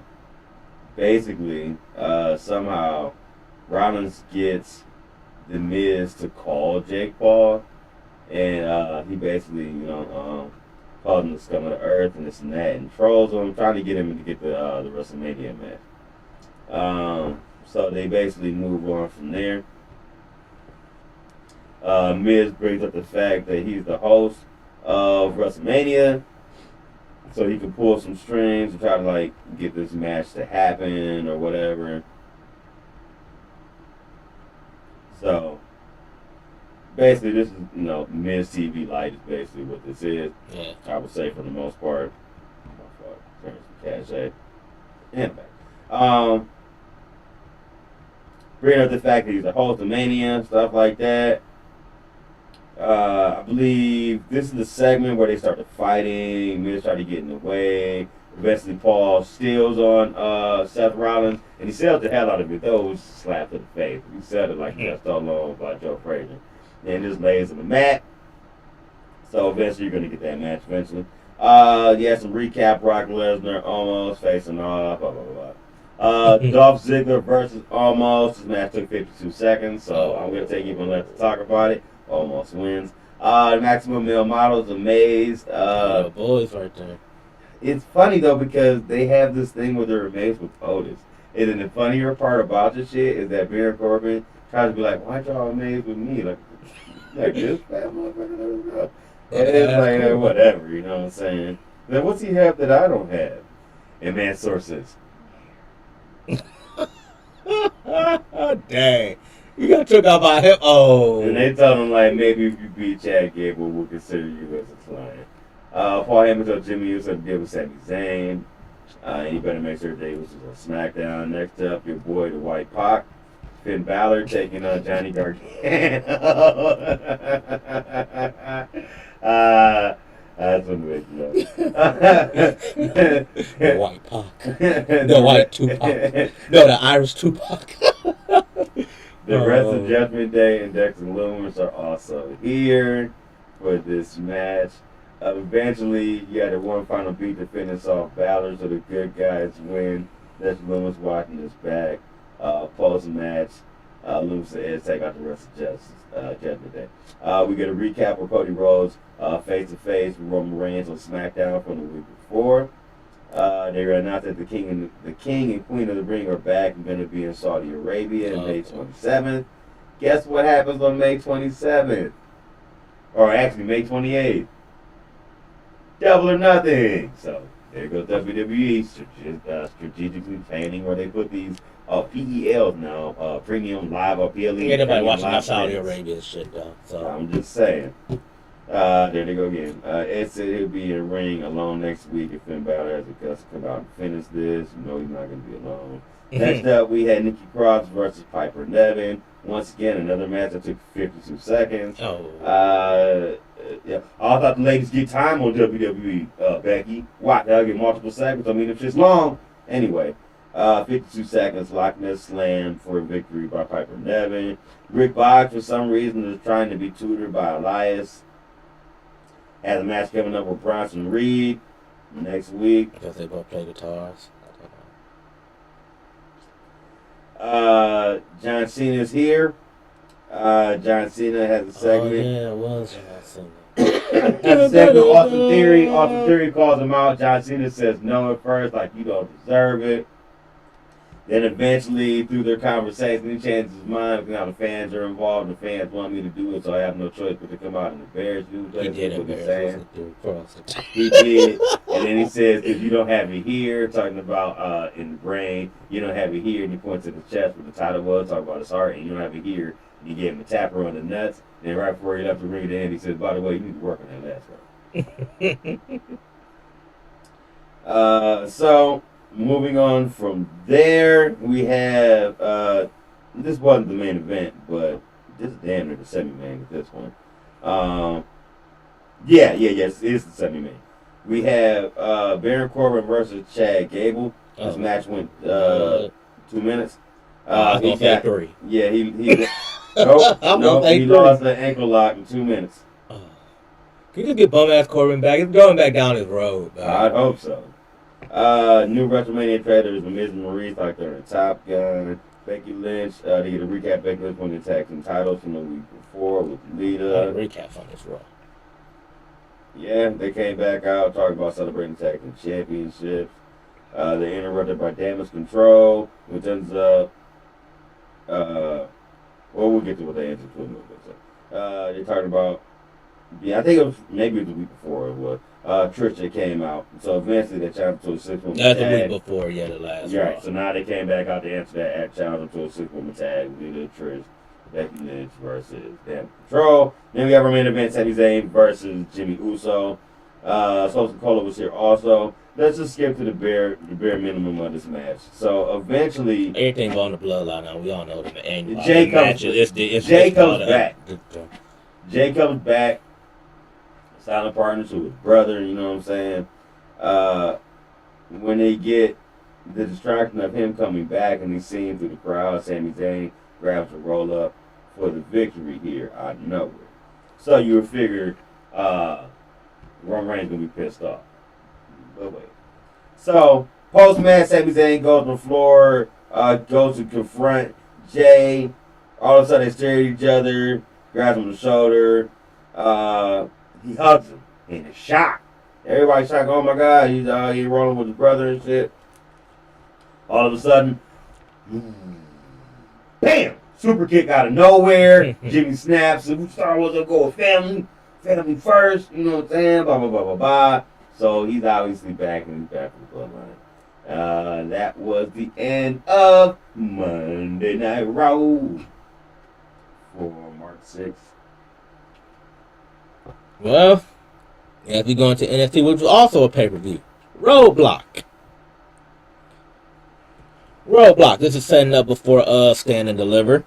The intro is done by Tiffany Stratton. So we get a Tiffany Epiphanies. She basically just run down the card and everything of how it happened. First match is Tony D'Angelo, the B minus Mafia, versus Dijak. That's just his name now. So apparently he just Dijak now. Let's hope he stayed right there because he gave it 4 different name changes, like 4 different weeks. This is a jailhouse street fight match, which was kind of a casket match with the jail cell. Basically, you had to lock your opponent in the jail cell to win the match. Odd. Anyway, starts off, he brings back his old trusty friend. Remember, he used to always walk around with that nice stick? Yeah, he brings that back, and it don't work. He gets closed onto the floor. They're trying to go early into the cage. Stack basically interferes. Stack was the key to this match. When I mean he bailed out Tony D'Angelo's ass, he bailed Tony D'Angelo's ass out. Literally. Anyway, Dijak hits a high justice onto a chair, and then he starts throwing a bunch of chairs into the ring. So that gives him a chance to throw out big boss man references. He basically is well on D'Angelo with a bunch of chair shots, but then he catches Dijak on top with a chair shot. And then Tony D'Angelo impressed the hell out of me. I will give him this. This motherfucker hit a Spanish fly on all these goddamn chairs. Chairs that he threw in the ring. He gets back up. Then he hits a rock bottom onto the floor. Then they go into the cell. Stacks comes out for the save again. Stacks eats a boot. Then D'Angelo throws a bunch of chair shots. Then a low blow. Dijak hit with a low blow. Stack dives into the cell to keep the door from closing, which allowed Tony D'Angelo to hit him with a crowbar. He slams the door on his head, and then Tony D'Angelo locks him in for the win around 12 minutes. Next, Roxanne Perez said she's nervous about facing Meiko Satomura tonight and said that she pushed herself harder than ever. Next, Josh Briggs comes to Kiana James' office to talk about everything that happened with Jensen. He points out the flowers that someone who assumed was Jensen's center and said his friend's happiness. He had put his friend's happiness above his own happiness. He pulls the card away, and then he sees concerned, and he says he's going to call Jensen. Next, here comes Gallus. They basically, this is what I love. They basically said, look, we ain't here to talk. Call out your boy Pretty Deadly, who just randomly pops up on the platform. It's like as soon as they get called, they're just here. Gallus said, come down here and face us. He's like, y'all want the titles? They put him lay him down. They said, come face it. This lead to a brawl. Pretty Deadly basically run away from the fight. Next we get So they was like, no boy. Yeah, that's what they were. Lyle Valkyrie is not pleased with Stevie Turner. There's 2 new women, so they set for a fight. Dragon Lee is shown in the crowd. You know, he signed with WWE. Next we get Indus Sher and Braun Breaker versus the Creed brothers. Good match. It was basically a brawl. Creed brothers and Breaker win with a Doomsday device. They call it the Doomsday Brutus Ball, basically is what it is. Very easy pinfall, so at least Mahal not eating pinfalls. Then we get the video history between Gigi Dollar and JC Jane, a whole bag of toxic trash into Gigi Dollar getting her face kicked in the door with then break to her hellacious promo last week, which was awesome. They don't fight yet. Now we get the Grayson Waller effect. And this goes back to the whole thing. You know, he got beef with Shawn Michaels. Ever since ever since the cage match, he has heat with Shawn Michaels. He basically has him on the guest. And I love Grayson Waller. He's such an asshole. He said 12-year-old me would have freaked out. But he's like, wait, but no, what about, I was a Bret Hart guy. Feel like, and Sean like, where are we going with this? And then for some weird reason, the fans start chanting HB Shizzle because I don't know, like they're trying to cool and what's the name out. And he said they used to be cool. He won't know what changed. Waller said, "I won the Iron Survivor Challenge. I'll take it over, but you treat me the same way you used to treat people back in your day." He said you were too small and not a draw, but look what happened. Sean said, "No, you cashed in your title shot and lost. That's the problem. Look in the mirror." He said Sean is only in the gorilla position every week because Triple H had a heart attack. Had a heart attack. Sean said, "I can give you that one, but you need to understand something. I'm directing this shit." Then Waller accused him of trying to get rid of him and said, "You might cut me after Mania because they don't want to star. That don't work for you." NXT always been about the collective. Then he runs out a bunch of names of people that helped build NXT. He mentioned the Undisputed Era. He mentioned some of the current stars. He even said Waller. He even mentioned Waller as one of the guys that helped build the place. Waller said no. He said the thing is, he said, "Waller, you're just a part of it." Waller's like, "I'm part of it. I'm part of it." He said he don't buy that team player stuff. Sean said this ain't true. Waller gets out of his chair, then really gets pissed off and says enough. He basically calls him out. Sean said, "Look, people been running me down for 40 years. The last 10 years, people been trying to get me to come out of retirement for matches. So Waller issued one more challenge. And this is the part I like. He takes off his jacket, and he mentions about people trying to for Mania. He said, "You know what?" He said, "Everybody asked for this dream so long. They want to back down the Brinks truck. You know what? Fine." He's like, "You want to fight me? It will make me happier than to beat you up. But he said, "But no. The reality is there's somebody that wants you more." And back to continuity is Johnny Gargano. Because you remember when Johnny Gargano left NXT, it was Grayson Waller that took him out. He made your name at the expense of Johnny Gargano. Johnny Gargano, who was back on NXT, by the way. Which, I want to say this, because people going to say, "Oh, it's another fail." It wasn't a fail, man. Triple H tried his damnedest with Johnny Gargano. I think he knew, like, you know what? I can't get up. Wait. I got double shot. He's back in NXT, like, permanently? I might be just for this feud with Waller, probably. I'm not sure. He was just on. I just said he was on Raw. That was the day before. Yeah, he was on Raw. Yeah, but I don't know if it's permanent though. But he's on NXT. I'm assuming Cheyenne picked. I mean, you mentioned the people, the faces of NXT. When you think of NXT, you think of Johnny Gargano. People will say he's the face of NXT. I'm just saying. NXT. His wife was on the main roster. Can a man stay up there too? Yeah, I don't know. But so that's the end of that. Then we get Gigi Dolan versus JC Jane. For some reason, Gigi Dolan didn't get an entrance. I mean, because they probably don't got an entrance set for you because she said she's not coming out to that stupid song that they used to come out to. This started through a brawl. This match to me was odd. Like, so the end of this match, JC Jane tried to grab a neck breaker, but she swing back to a crucifix bomb. Gigi gets the pin at 7:53 of the match. But when we go into the NXT, I kind of will probably know why the match probably got changed the way it did.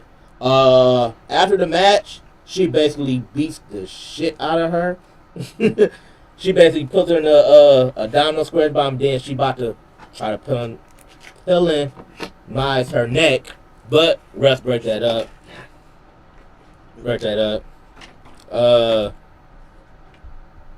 Next, Brooke Jensen apologized to Found her lady about the Kiana Jane stuff. Josh Briggs come in and compliment him on the roses, but Jensen said confused. Jane calls him. Seems they have a date, but now Found is being astounded by how they were talking. They picked up on the roses. I didn't have an idea. Next, we have Braun Breaker, who said this concept the biggest match on the biggest stage. At Stand and Deliver, he wants Carmelo Hayes. He calls him out. Hayes comes out. They're about to go at it. Breaker said he's been through challenger after challenger, but he keep wanting to be Hayes.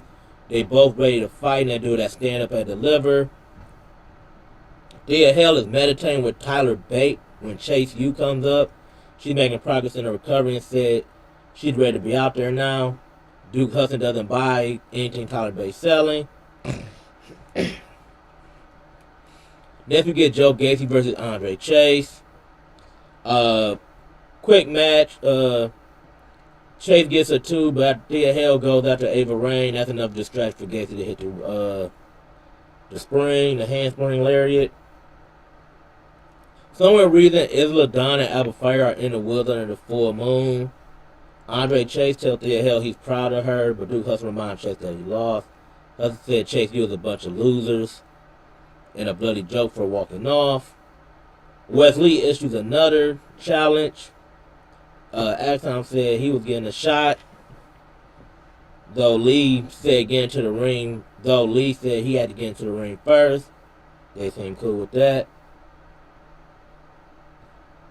Then we get to our main event, our NXT Women's Championship match, which is the Last Emperor Mako Satomura versus Roxanne Perez. They start with a handshake. 9 seconds in, Satomura takes her down, chest of strength. Perez pulls her to a chin lock. This match, first of all, was a great match. This match, I think, shows more about Roxanne Perez basically, like, literally, like, pushing herself, like, to beyond me. She went get to the end. She hit a pop rock. Satomura hit the Scorpion Rider for 2, but Perez gets the foot on the rope, and she counts down to roll-up. When I say I'm gonna get to the end of the match, and I'm gonna go back a little to probably what's the name to the match. Match is shown. Then all of a sudden, Roxanne Perez collapse. Here comes the refs, the medics. Booker T goes into the ring to check. She's taken to the back on the stretcher. Now, when I say she took a bunch of again, when we go to NXT, I think it's something else more seriously probably that's wrong with her. But when I say she took stiff shots and kicks to the head, I mean, she was like old school with it. She wasn't putting, maybe that ring of honor, she wasn't putting hands up or nothing. She was eating them shit to the head. And Mako Satomura ain't no scrub with the kicks, bro. Like, if she kick you, you will feel it. Feel it. So that was the end of NXT. Well, I said the match, the title match was a great match, but the ending, it kind of told more of a story about with her collapse, and it kind of did feel like a more like she trained her ass off, and then she finally get the win, but she just like, collapsed. So that is NXT. Alrighty. Well, let's get into the Dynamite fallout from AEW Revolution. This week's Dynamite, the Dynamite after Revolution, took place in the Golden One Center, Sacramento, California. All Atlantic Championship match, which has now been changed to the All International Championship match.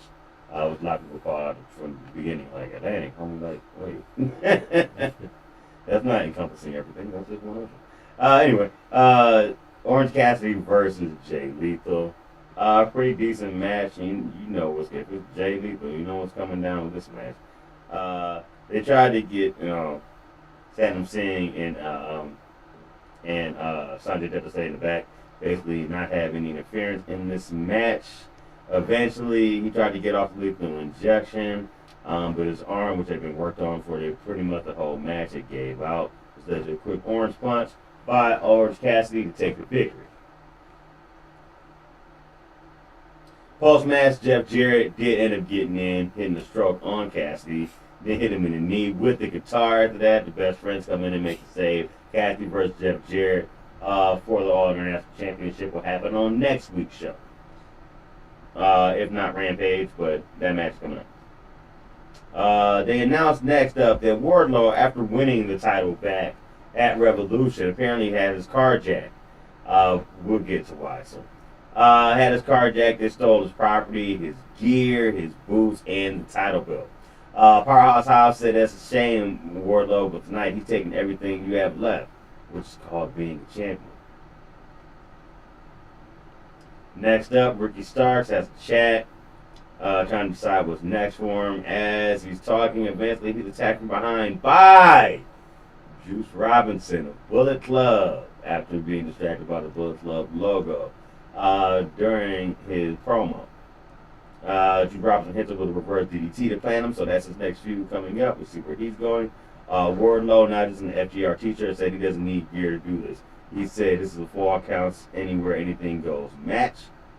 Next up, Renee Paquette brings out Ruby Soho, who leaves Tony Storm and Saraya on the stage to basically come up by herself. She's immediately asked why she joined up with the two of them and said it's obvious. She talks about how she kept fighting for AEW Briscoes and was just booed every time. They're here to build AEW to a new place, and the rookies in the back don't support her at all.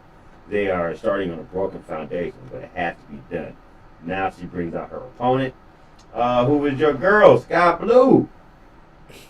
Why they keep doing Scott Blue like that? I tell you what, though, Scott Blue had more damn time in the ring this week, Becky Lynch, since you made the statement. I don't mean to keep bringing you up in it, but you said it, mama, so I gotta call you shit. She had more damn ring time in this match than you had two of your women's matches combined. Oh, sorry, two matches combined in your show period. One of them being the women's match, the Piper Niven match. The other one being the Baron Corbin match. Those were 50 seconds apiece. So, I don't want to hear that shit. Anyway, it goes both ways is my point. Anyway, Sky Blue versus Ruby Soho. Destination Unknown is the name of the move, the kick move that she hit JD with when she turned. It's nowhere close to the name of the movie. Yeah, we was off. We was off. Anyway. Anyway, that's what she used to finish off right. Sky Blue. This match went 6 minutes, 45 seconds. Oh, okay. All right, Sky Blue. Improvement. Post-match, Storm and Saraya come back in the ring. Willow Nightingale tried to make the save. That doesn't work, and they all get spray painted. Sky Blue and whatnot. I am so waiting. My girl need to hurry up and come back and just lift some ass. Like, you know they're setting up for Chris Statler in return some kind of way in this feud. And technically, yeah, I mean, Ruby Soho got a point. I mean, when you beat Chris Statler, they did boo you. Hangman Page is next. But still, though. Hangman Page is next. He said what happened to John Moxley to warn everyone else, don't try him, or he'll take you to hell. He says it isn't a personal with Renee Paquette, who happened to be doing an interview at the time. So I always find those things to be interesting when it's talking about Moxley and how much he bleeds and things like that, like her opinion, you know what I'm saying? Okay. And he said he is sorry for what she had to see, but it's over with Mox. MJF is ready to be back next week, and it's going to be his birthday. FTR is here for a chat. Fans glad to see FTR talk about how they had their troubles lately. They lost the titles and a great friend. But they couldn't let the Guns come out here and talk about being the best team in the world. Dax talking about how he finished the trilogy with the Briscoes in December, only have the Guns take it away. They're coming for the titles for the fans, the Briscoes and themselves. They have to win the belts after that speech. Jade Cargill doesn't know who the next challenge is, but she's making an open challenge to anybody in Canada and send any one of those black-ass Canadians who might want to take her on. Jericho Appreciation Society taking on AR Fox and Top Flight. Basically just a setup match and something else. We'll get into that in a little bit. This ends with Darius coming out for a bridging German suplex for 2. Gets caught by Garcia, which sets a parade of dives to the floor. Back in the ring, he gets caught with Juice Effect on Dante for the victory for the JAS. Post-match, Society say they're the number one contender for the trio titles after that. And they said next week on their 1 year anniversary, which is the next Dynamite. Lights go out, and here's the Elite. Mm-hmm. As soon as they're about to be the Elite, you would say. You see the Elite. They come out, excuse me, we'll get to the part in a second. I messed up. Cut a little early there. The Elite come out. Don Callis talks about how they're in Winnipeg next week, and Jericho's only the second best wrestler in the city. Callis says exactly, and if a couple of months to train, you will be number 3. Talking about himself. Jericho wants to fight, but the lights go out. Again, that's what I meant. We cut a little early. Come back on here at the House of Black. Looks like we're going to have a trios triple threat match next week's Main event of Dynamite, the Elite versus House of Black versus Jericho Appreciation Society. Tony Khan also comes out and makes the announcement of the name change of the All Atlantic Championship to All International Championship. Talked about a partnership with Warner Brothers Discovery and Shazam 2. Gotta call you in the carpet here for this one. Now, you haven't gone as deep as WWE does when they try to associate movies like they had that dumbass zombie match with The Miz taking on Too Wet. Oh, I can't remember his name. Johnny Nitro. Remember he's called with the squirt guns and shit. But that dumbass zombie match they had. Oh, yeah. And then you had this match. Remember they had tied in the Mountain Dew Dark match. You know what I'm saying? At least they haven't gone that far. That match was a sponsor. That match was literally just a sponsor for Mountain Dew. AEW just had a lot of Shazam shit for the new movie coming out around, but then they started knocking this Discovery partnership, and that's what the name of the title had to do. But it's a way better name, but I don't know why they had it associated with the fucking movie title. That doesn't make fucking sense to me. But alright, anyway. They show a vignette of Daniel Bryan. He's basically saying he's broken after being woken up in a LaBelle lock. I can't forget the name of that during the review, my bad. He woke up and he couldn't feel his arms anymore. He said he gave up. And he says now it's time to go home. This home means Ring of Honor, and he's not going to be in AEW as much anymore. It means taking a break. Don't think this is a retirement, but maybe it changes for him and the fam. You know, wife just went back to her actual government name and gave up the slave name. So we'll see where they're at. You know, they got a podcast and stuff together. Your main event, which after people shat on the main event from I believe from the previous week, it was Moxley, Evil Uno, or that was 2 weeks ago. You had the likes of Jim Cornette saying you can't have fat tits in the main event, something like that. He's talking about Evil Uno. Jim Cornette, got no filter. You had the Blackpool Combat Club taking on the Dark Order. This time it was Moxley and Claudio taking on Silver and Reynolds. So basically, this comes down to those two, as you would think on paper, it was going to be a mismatch. And that's what it came down to. They were beating the shit out of them. And then they won the match with a bulldog choke, or a Darce choke, as you could also call it in MMA circles. Finished on Reynolds by Moxley. But the match heated up afterwards, after it went about 14 minutes there. Blackpool Combat Club, the beatdown continued. He wouldn't let go of the Dark choke. So it made Evil Uno run out to the ring, start beating on Moxley to try to get him to let that go. Couldn't let it go because he got choked out. He got beat up. So this causes Hangman to come out. Hangman runs out like, come on, man, what's going on? I'm sorry, this wasn't the main event, this was one match. But they come running out. And so this causes more beef. So we thought it was over after the Texas Death match. Apparently it is not. I don't know if this is also leading to BCC doing a heel turn. Kind of seems like it, but we'll see where that goes. The Acclaim keep talking. They basically just pump fake until they get another rematch for the belts because they did nothing the last 2 weeks and after year about what comes up on the next one. They understand what I'm saying. They basically did cut a promo talking about they trying to get back on track. Jericho Appreciation Society cuts them off talking about how much they love rap music. Offered them a spot in the group. They just laughed at them. Next up, main event. And talked about matches from next week's show. We have the TNT title match with Wardlow versus Powerhouse Hobbs. I called this. It made sense for Hobbs' ascension that he's had this year. I don't think he's lost a match in 2023 before. I think he's 7-0. It made sense for him to get this belt. The fact that Wardlow was the one to take the pin, I guess, whatever. But, so we usually do our good, bad, and ugly. So, I'll have to say, real quick, because it culminates with this last match. So, our good for the week, personally, if I had to take a match, I would probably say JS AR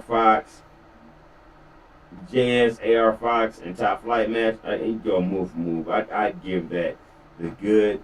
I'd say the bad was the how bad Dark Order looked getting beat down, lead to the spot, had to have Hangman come out and make the save at the end of the match.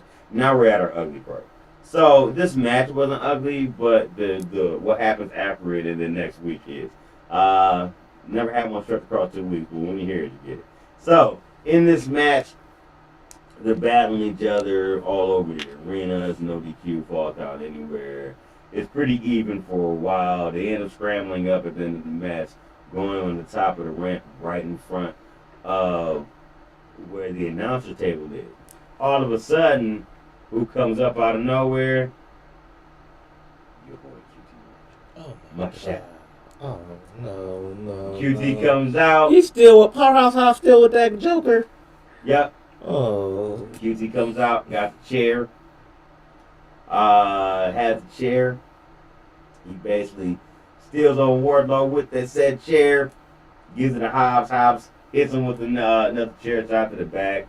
I believe the power bombed him off of the ring apron, not ring apron, but from the stage, off of there. Basically took him out, gets the victory. We have a new TNT champion. Help, and of course, due because of QT Marshall. They both celebrate together at the end. And the reason I feel like that's ugly because not shitting on QT. No, I am. But what is this? I am. Do for I am. The title puts the title that step forward. It's ugly Then just because of QT QT to it. Marshall. He just makes it ugly himself. That's it. Because here's my point with it. As we go back double screen, this is my point with it. Adding the title to him was 2 steps forward. Adding QT with that, 3 steps back. Like, wait, hold on, Tom, what you doing, bro? It gets worse. It gets worse next week. That's my ugly. It's also my ugly next week. I'll give you 3. This goes. Get to it. This goes back to every time I see something like this, I'm just gonna be like, Matt Hardy said character work. This is one of those times. So that was the end of There gotta be a reason why you AEW. still lying to him. Oh god. That's the end of AEW fallout from Revolution. Not a bad show overall. It was okay in the middle. I think the Dynamite after that was a better show. We'll get into that. But like I said, QT Marshall makes my head and they ended with the ugly part. It makes my head hurt. QT Marshall makes my head hurt. I'm not calling him Marshall. Like, no. I'm not. I'm not about putting up his ass on your name. You don't fucking deserve it. Deserve it. You don't. He doesn't deserve. You don't deserve his ass on your name. Like, stop it. Like, no. Anyway, let's get on to SmackDown. This was a damn good SmackDown. That spooked me off real quick. No, you're good. My bad. Alright, so Usos are arriving. We get a recap of everything that happened on that Raw that you recap. The Usos arrive and they're greeted by Paul Heyman. Jay basically asks where Roman at. Heyman gives him a hug. He said, let Roman know I'm here. And he asked why Turner. He said, just let Roman know I'm here. I'll address that later tonight. We get our first match, which was Drew McIntyre versus Sheamus versus your boy LA Knight. Who made it? Versus Karrion Kross versus Xavier Woods, who is taking in for Kofi Kingston, who did have surgery, successful surgery. So, the winner gets Gunter for the Intercontinental Championship match. Scarlett's here for like 3 seconds, and then we don't see her no more. No more. Basically, this match is basically them. Everybody basically just double teaming McIntyre and Sheamus. Cross and Knight did it for a while. Sheamus hits some nice top rope clothesline. Wood takes out Knight with a fireman gutbuster. Then a limit breaker with a 2. Imperial watches in the back. They cue to Imperial watching in the back. McIntyre does his patented kip up to the corner suplex. Cross and McIntyre goes down for a big spot. Sheamus and Cross are going back and forth with forearms. McIntyre breaks that up. Stare out with Sheamus. Bro kick out of nowhere. Claymore hits Knight. They both fall on Knight and get the pin in around 18 minutes. This probably going to lead to, I thought it was going to lead to a triple threat match, but as we get into as we show. But I would love to see them 3 in the triple threat match, though. That would be a hell of a match. But I also like to see McIntyre and Gunter one-on-one. Paul Heyman is talking to Roman Reigns, saying how he's been champ for almost 1,000 days. God dang. And said he done it by getting inside everybody's head. But Cody Rhodes is a stylistic nightmare. He said, this what kills me. Paul Heyman said, should we go after him like gangsters like they have done before? Like, okay. He said, smart thing is, it will go after him with the truth and it'll weigh his mind down. He talked about he'll walk to Mania as a defeated man. First inducted into the Hall of Fame, Rey Mysterio.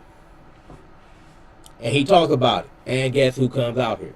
Dominic, and as you call him, I call him Irish Tupac. Him and Judgment Day are there. Talk about White Clock. Dominic talks about how much Ray sacrificed for the sake of his career. Out comes the guy Odell Fantasma, who said they should have a match scheduled for later, but they can do it right now. I hate 4-6 man tag matches. This is one thing I hate about WWE. They does these things a lot. Great match. It's a good match. But I'm just tired of seeing these. By the way, and they lose this match. Dominic gets the pinfall. Ace, if you bought these, this is a botch call-up. Y'all are botching. Well, no, I'll take that back. Y'all are botching Sento Escobar. I don't care about the rest of the other Alpha attack. That's what they made him a face, and he's less interesting as a face. Because basically all he is a Rey Mysterio fan. He's a fanboy. He's a Rey Mysterio fanboy. So yeah, they get the win. This was the ugly. Post match, this we get to the good. Dominic said Ray belonged to the Hall of Famer of Deadbeat Dad. He said he should have been Eddie's son. He said I should have been Eddie's son. So then he tried to go and clothesline Ray. Ray ducks, and he tells him to fight him. Ray like, no. Then Legado comes in to calm Ray down. So it looked like more and more you're going to get Ray versus his son at Mania. More and more. Next, Charlotte says... Hold on, man. Wait. We need to discuss this for a second. I need to know about this. All right. I thought about this week, bro. Okay, so they've been pushing the murders for a while. Now, he's going to get inducted into the Hall of Fame and then fight his son like a night later? Possibly. Maybe two. I guess it depends on which night they put it on. Yeah, probably. How does that family dynamic work at the Hall of Fame? Is he going to all of a sudden just interrupt his speech on some sucker shit? I don't know. Sitting there, he's like, I'm sitting there with mommy, Hefe. Alright? She knows the truth. Some shit like that. I don't know. I wonder how they're going to play this. It's going to be crazy. Or is he just not going to be there and they're going to talk about his absence while the wife and fucking the leader of the Man, I hope WWE don't do it to like that. I mean, because the Hall of Fame, I get it. That's where they had a family and friends. So I'm saying, how are you going to play this? It's going to be interesting as fuck. Oh, no. Next, we get Ricochet and Braun Strowman versus the Viking Raiders. This match ends. Viking Raiders get the win. Braun Strowman came in, did what he usually do. Ricochet with some high-flying moves. Valhalla did. I don't know what the hell she did. She did some weird supernatural looking like shit that got Ricochet distracted. I don't know. But he misses the 450. Ricochet gets kicked, top row splash for the pin. So, Braun Strowman and Ricochet is another technique like they really haven't won tag matches since they've been teaming together. Gunter gets on Adam Pearce. Real quick, Coach, I have a question. So, Viking Raiders ain't lost since they've had it, so it's been, 3 months, right? They lost, I think they lost, they only lost one match, I think. But the way they're building them up, they probably will be eventually contenders for the belt, right? Probably. When did those belts go on? Once every 3 months? I don't know. Sunday always defend them at pay-per-view. Even right now, I think they're scheduled to defend those bitches at Mania. A 2-day event. We'll get to that when I get to SmackDown next week. Alright. Next week SmackDown, we'll answer that question. So Gunter basically said, he asked about Intercontinental Champion, and he said there will be potential challenges. Gunter said no. I guess he feel ain't nobody worthy of beating stepping to him. This man went 60 minutes in the Royal Rumble. He got it right to feel himself. He do. He been dominant as hell. And he said he made, and he's also mad about the double finish at the Fatal 5-Way match. Who I'm supposed to be facing. He announced McIntyre and Sheamus next week.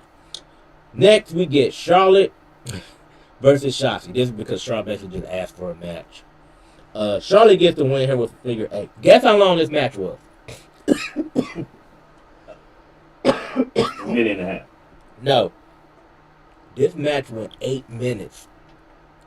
Shotzi got some work in. No. It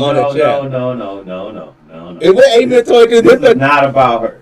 This is about them making all the faces face some type of adversity on their road to WrestleMania. Doing the same fucking shit with Bianca Belair when she had So to Rhea say- Ripley was there to try to kill a distraction. Exactly. They just do the same shit because they have to make it so their face or face some type of adversity. It's the same fucking shit with Bianca Belair taking on Carmella and then having Chelsea Green all of a sudden attached to that shit when they had no association before until a promo that happened right before the fucking match. And they did the same shit with Cody Rhodes having them have warm-up match before Mania also. While Roman Reigns, of course, is the heel. Chill. But different with Charlotte is that the fact that since Charlotte came back, Charlotte never really had like an actual match. Like, she never had an actual match. She had that one, like, when she won a championship, it was an impromptu match. Like, she basically just baited Ronda Rousey into a title shot, a title match. She ain't really had a match since she came back, so. And it seemed like that you need to get on a run streak. It seemed like Shotzi's the one they're just going to throw out there for you. Which, So, Ronda Rousey's injury is legit. I think so. I think so. Shoulder, she said it's an old shoulder injury that she's been battling ever since like her MMA days. So, but at least Shotzi got some work in though. I mean, I like the fact that like Shotzi put some offense in. Next, Ripley gets in the ring and said she see why she chose Charlotte. She see all those insecurities. She's gonna take her title. Charlotte said that she's improved every day, every week, and she outworked everybody except for her. Ripley said that she can rip anyone apart except for her. And then here comes the Usos. This is your final segment of SmackDown. Jimmy said the team is being back together, and Jay said, let's flip roles. If you found me in trouble, you're going to take their side and help them out. If they need a ride to work or their power about to be shut off, you're going to help them. He said that's his blood, that's his twin. And he said that Jay said, I blame Sammy because in reality, Sammy is selfish. All he had to do was fall in line. But no, he's not blood. He never will be. And then the last problem he got to address is Cody Rhodes. Who comes out here and Cody said, if you're going to say my name, don't be subliminal. Just say it straight to me. Like, just say my name. Like a Destiny Child song. He said, I don't answer the ring. He's like, I answer to the people. And then Sami Zayn basically jumps them from behind. This leads to a brawl. Sammy and Cody clear the ring to end the show. And that's what basically your SmackDown. Smack it down. Alright, brother. Well, let's get into Rampage for the week. Before we get into next week's reviews and wrap the show up. Rampage opened this week. Sammy Guevara taking on Action and Ready after interfering during the Revolution match. They had to, of course, wrap up their story. This is another one where it continues to show Andretti pop off as being hot. He's a nice high flyer, but there's really nothing else to him. Nothing to do. No, after his hot start, he loses again. GTA to the face. Hey. After about 12 minutes. Next up, Darby Allin cut the promo about he doesn't care about success. He can't be himself. Maybe we'll talk more about that next week. Jungle Boy talking about he says he's done Chris Crazy. He's challenging any man with a title. Hobbs and QT Marshall said they're glad to win the TNT title. Next week in Dynamite will be the debut of QT TV, where they'll show you who really robbed Warlord's car, because QT Marshall needs a talk show. It's worse than that, bro. Wait till we get there, bro. You're gonna learn. It's so cheap. Anyway, next up, The Acclaim versus Starboy Charlie and Jack Cartwheel, a.k.a. Jobbers of the Week. It beat in a minute and 44 seconds. Post-match, Jericho Appreciation Society members, Money Matt Menard, a.k.a. the top coke man in AEW, and Angelo Parker come out flashing Jericho Appreciation Society shirts, trying to get them to join again. Eventually, though, they're just basically laughed away and clowned away by The Acclaim and Daddy Ass Billy Gunn. So that goes nowhere. That goes nowhere. Man, there we go. So moving on from there. Sorry, my screen refreshed. It's loading now. There we go. Moving on from there. We have Kanote Kateska taking on El Perro, a.k.a. Preston Vance. El Perro meaning the dog in Mexican. Don Callis is on commentary here. Of course he is. Jose Assistant is at ringside. Of course he is. Pretty good match actually between the two. Inosuke's been on a nice winning streak recently. Nice spot with Blue Thunder Bomb when he gets two by Kateska. Running knee connects after Jose tries to put his foot on the rope and breaks up the pin though. After a series of takedown, Vance tries to hit Discus Larry, but only gets two out of it. A full Nelson is broken up, and Kateska hits the backside for the victory at about 7 minutes 55 seconds. Next up, Swerve Strickland comes out challenging Keith Lee. Yeah, talking about after taking out my affiliate, you gotta be more prepared. You're more prepared than you thought. And now he's about to turn into a cannibal on you. Mark Briscoe comes out for a chat and says, since my brother died, haven't really been able to defend these titles. So he went to Tony Khan with an idea. He said that they're gonna have a match as a tag team ladder match as Supercard of Honor for the titles. And it's called the Reach for the Sky ladder match. And the first members that are going to be part of that ladder match are announced, which are the Lucha Bros. We get a recap of the Firm versus Hook situation with Matt Hardy offering to train Stokely Hathaway. We have a funny montage of him training next week. We have our main event, and before the main event, to recap the history between Rio and Nyla Rose, which is the main event, Rio versus Nyla Rose. Another hard-hitting match between the two, as it always is. Only difference is instead of having Guerrero ringside, who, by the way, we didn't talk about in the news, I'm going to bring up, she's no longer with AEW, and she's kind of pissed about it. She said a lot of times they were paying her to stay home. So she was like, what's the point of being here? So that's part of the reason why I think it might have been her choice not to resign, and more mutual. Because if obviously they were doing anything with the company, they wouldn't resign her to make money at the same time also. But she didn't like how it ended there, apparently. Dang. So she's no longer with Nyla Rose. So you see Marina Shafir basically taking that spot at ringside. Nice hard-hitting match. It definitely ended the show with the best match of the night to me between the two ladies. Rio ends up picking up the victory here.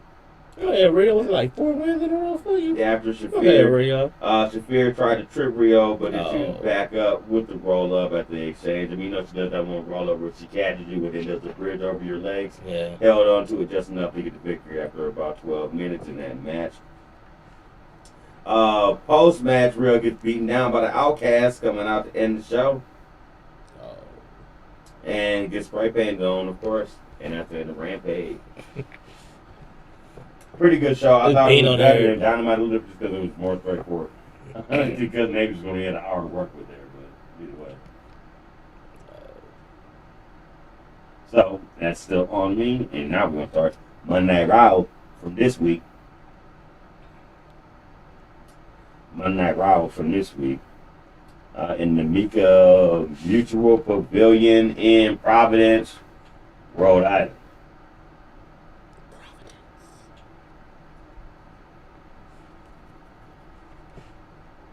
Edge coming out. You're going to get your boy White Pac starting the show out. Irish Pac. He's Irish Pac because he's Irish. I won't deny it. I'm an Irish rider. You don't want to fuck with me. Don't fuck my Guinness. Edge comes out trying to call him out, talking about he wants to end this thing. Here comes Judgment Day, of course, to interrupt him. Of course. Basically, this leads to Edge challenging him to Hell in a Cell at Mania, which works. I'll tell you why. Though you're going to have pay-per-view that's full of Hell in a Cells in about 2 to 3 months. When was the last time we had a Hell in a Cell on a Mania? I want to say Taker McMahon. That was Hell in a Cell? Yeah. And it was on Mania? When Shane did the spot off the cage? Oh, yeah, it was. It was. Okay, I don't know. All right, gotcha. Now, I don't remember what Mania that was, but it usually Taker did because he did a Hell in a Cell match with Michael that Mania. Wasn't the second match at Michael's Hell in a Cell? No, not Michael's. I mean, Triple H was Hell in a Cell. I want to say 34 or 35. I think it was 35. I think it was the same night that Triple Threat. Then it'd be 35. I think it was Triple Threat. I'm thinking it's that one because remember after that he only had a few. He had the one with Roman Reigns where he lost. He had the one with John Cena where he beat John Cena quick. And he had the match during the pandemic era with AJ Styles. Yeah. That cinema match. So, it was somewhere in between that. Yeah, that So was that- a Mania match too. That's why I'm guessing 35. Probably will. I'll double check. Next up, starting the first official match of the show, Johnny Gargano teaming with Dexter Loomis versus the Judgment Day. Hell, you're already in the ring. Fuck it, might as well. This basically... So is he pulling double duty? No, what happened was there was a brawl by the Judgment Day storming the ring, and Johnny Gargano and Dexter Loomis came out for the save. So the Candice LeRae came out for the save to equal up on the ladies' side against Rhea Ripley. But the men were just in this match here. South of Heaven wins this one by Damian Priest after Loomis tries to silence Dominic for this victory for the Judgment Day. Miz arrived early after being confirming that he hasn't seen Otis by Chad Gable. He laughed at the idea of co-hosting WrestleMania. Cut over to Damage Control, who was beating up Trish Stratus and trying to leave her lane. Doesn't work though. We bring her up later in the show. MVP almost called out Brock Lesnar. Doesn't leave him waiting long. They try to stick his hands out to try to shake hands. And as he shakes hands, he doesn't let him go. Almost just shoves him out the ring, and Brock Lesnar has to act like he's scared. We have a reunion with the Usos. We can basically recap the SmackDown. Next, got your boy. Well, one of my boys. Actually, are they both my boys? You'll get it in a second. So we have Cody. Of course, I got the picture with from the first Dynamite here in Cleveland, Ohio, as part of our opening reels. You know we love Cody here. And we got you taking on your other boy, and this is what I meant by the faces of the main events of title matches having warm-up matches on the way while the heels of the, I guess, supposed challengers don't. The Oscar sure is fucking sad. Brother, Becky, not Becky, but Bianca Belair has, but Oscar keep coming out to make the save to add attention to it, you know what I'm saying? Anyway, he's taking on your boy, Puma Aces. LA Knight. So 28 was one Hell in a Cell match. That was Taker versus Triple H. That's the one when Michaels was the special guest referee. That was once in a lifetime. Yeah. Rock and Cena. That's the first one. I know he had another one. I'm trying to find the one with Shane. Okay, my fault. Continue. Okay. Thank you, by the way. Moving on. So, next up we had Cody Rhodes taking on Puma Asics. Basic match here. They go to break, come back from break. He cut off with the DDT by Knight, but he gets caught with a disaster kick for 2. Cody Cutter into the crossroads, finishes the match of Knight. 9 minutes, 30 seconds, 38 seconds to be exact. Post-match, Rowe grabs the mic, cut the promo on the Bloodline. See, he doesn't work for the Bloodline, so he do what he wants. Cody said he wears the suit because he wants to be someone, and the Bloodline needs to acknowledge him. He grew up thinking that he was a prince of the business, but never had a crown or even a master sword on April 2nd. And when the sun goes down in Hollywood, it's also going down on Roman Reigns' run as well, is what he said. To recap last week's interaction between Logan Paul and Seth Rollins. Seth Rollins talked about how Paul knocking him down had not been able to keep him down. Next up, he starts talking to me before they interrupted by Baron Corbin. Baron Corbin says, listen, I know you got knocked out last week by Logan Paul. You know, I used to be golden love. Let me give you some tips. God. What's up? You know what I'm saying? This is after proceeding to ask the Miz. You know, I know you got a lot going on with Mania. Why don't you let me help the co-host and take care of some of that for you? He was like, nah, I ain't even got that much for it, bro. So then he says, he challenges, he basically talks to Seth Rollins, like, come on, man, let me help you box. He said, I'd rather get box tips from my baby daughter. And he says, your daughter's 2.5. She can barely throw punches. You know, as a matter of fact, probably who you learned to box from, well, you got knocked out last week. You know what? If it was me, I'd knock your ass out and take your spot at Mania. So Vince is like, well, if you do that, I might get some pull for you as the co-host with me. We'll see what happens. So that leads to a match between them. Coming up later in the show, next match after it was announced last week, Bronson Reed versus Elias, basically a squash match. Elias being followed by Rick Boogs to the ring, who's taking notes on the man, trying to learn what I do not know how to lose, I guess, because he lost his match in 2 minutes to the Tsunami. Oh. Chad Gable still looking for Otis. Get knocked down by Lita and Becky Lynch as they go to check on Trish Stratus. Kevin Owens gets interviewed here. They ask about his interaction with Sami Zayn. He said he didn't want his help. He appreciates Cody Rhodes, but doesn't want Cody Rhodes' help either. He'll face Solo Sikoa on the Golden Night. John Cena gets a recap from last week. Earlier in the day, the show theory running into Street Profits. But what he said was actually very true. So they're based on the sideline laughing at him getting clowned by Cena last week. And they said, oh, look at Street Profits. 2 dudes with nothing to do at WrestleMania on either night. And he's basically telling them talking about how he's had so much success and they've had barely any lately. And he tries to challenge Montez Ford. And then Dawkins steps in and takes one for the team. And what I mean by takes one for the team, he's gonna lose. Exactly. He was like, no, dog, I got you. What you supposed to do? Then he went and took one. So he lost. That was the next match because that interaction was earlier in the day. That was the next match with Austin Theory versus Angelo Dawkins. Not going to waste time on it. 8-count down. Finishes off Dawkins in 9 minutes and 30 seconds. So basically, you already told you what the fuck about to happen. Moving on from there. And they literally got no more out of that. I think he started to beat him down more, and Ford came out for the save, which is going to set up now next week. Austin Theory versus Montez Ford in a one-on-one match that Montez Ford is going to lose. So, what are we getting out of this for them? I don't know. Anyway, Noy Paul Heyman says he's ready to get rid of Kevin Owens and then get rid of Cody Rhodes at WrestleMania next. Rhodes with the former market range next week. And last week, and then next week he could do it in person. Rey Mysterio gets announced Hall of Fame. This video, he starts to talk about that and with how happy he is with fan stuff. Where he's cut off by his son. Son comes out complaining about how much his dad neglected him over years. His wife to be a Hall of Fame deadbeat dad. Oh God, again, he pulled the same line. Right? Okay, dog. He said you should be a Hall of Fame deadbeat dad for taking him out for getting good grades. And when you got me a BMW instead of a Mercedes, it wasn't even an M series. Oh God. He was letting you know I'm pissed. Yeah. For being fucking spoiled. He calls him an excuse of a man and a father. He said, don't worry though, as Dominic will let Ray have it at his Hall of Fame induction. See, I told you! That should be funny. By the way, it's been announced that he's going to be, and did we talk about this already? He's going to be inducted by Conan. Yeah, he's gonna be inducted by Conan. Yeah, so that should be interesting.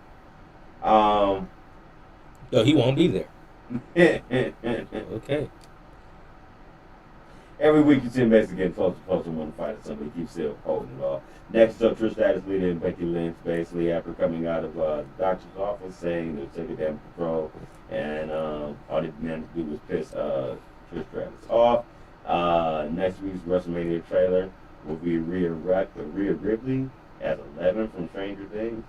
I watch Stranger Things. I know where they're going with it. Next thing, next matchup is Seth Rollins versus Baron Corbin. How long did this match run? 1:30.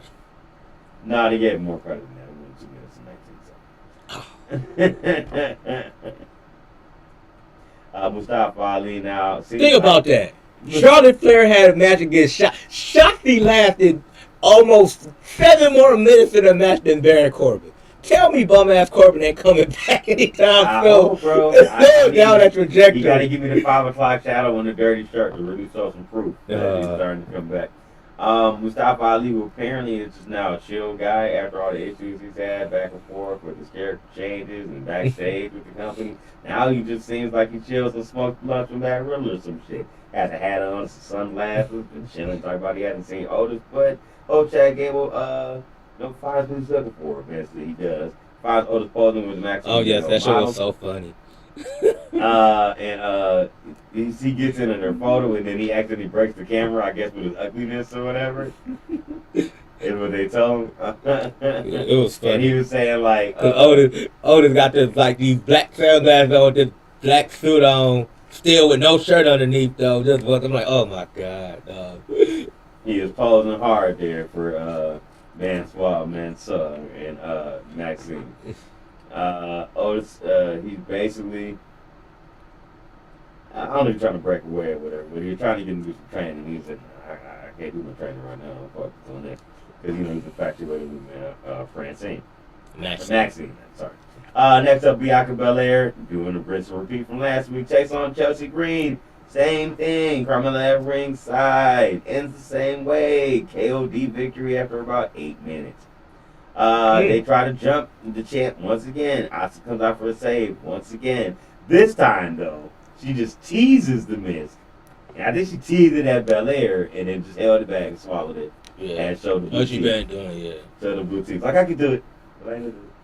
Kept playing with the title and handed it to her before she walked off. Next up, Salt Sokola taking on Kevin Owens in your main event. Street fight. Raw started everywhere. Owens getting better at things. Owens fights up for a cannonball, but then he doesn't do it. He doesn't quite do it, so Solo loads up on the chair to the floor. They take a break. They come back. Owens gets slammed to the top of the chair for 2 by Solo Sokola. Match goes about 11 minutes in total. Eventually, Simone Spike gets Sokola the victory.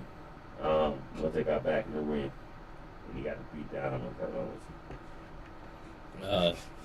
That's the main event. That is the last Raw. By the way, it was 32.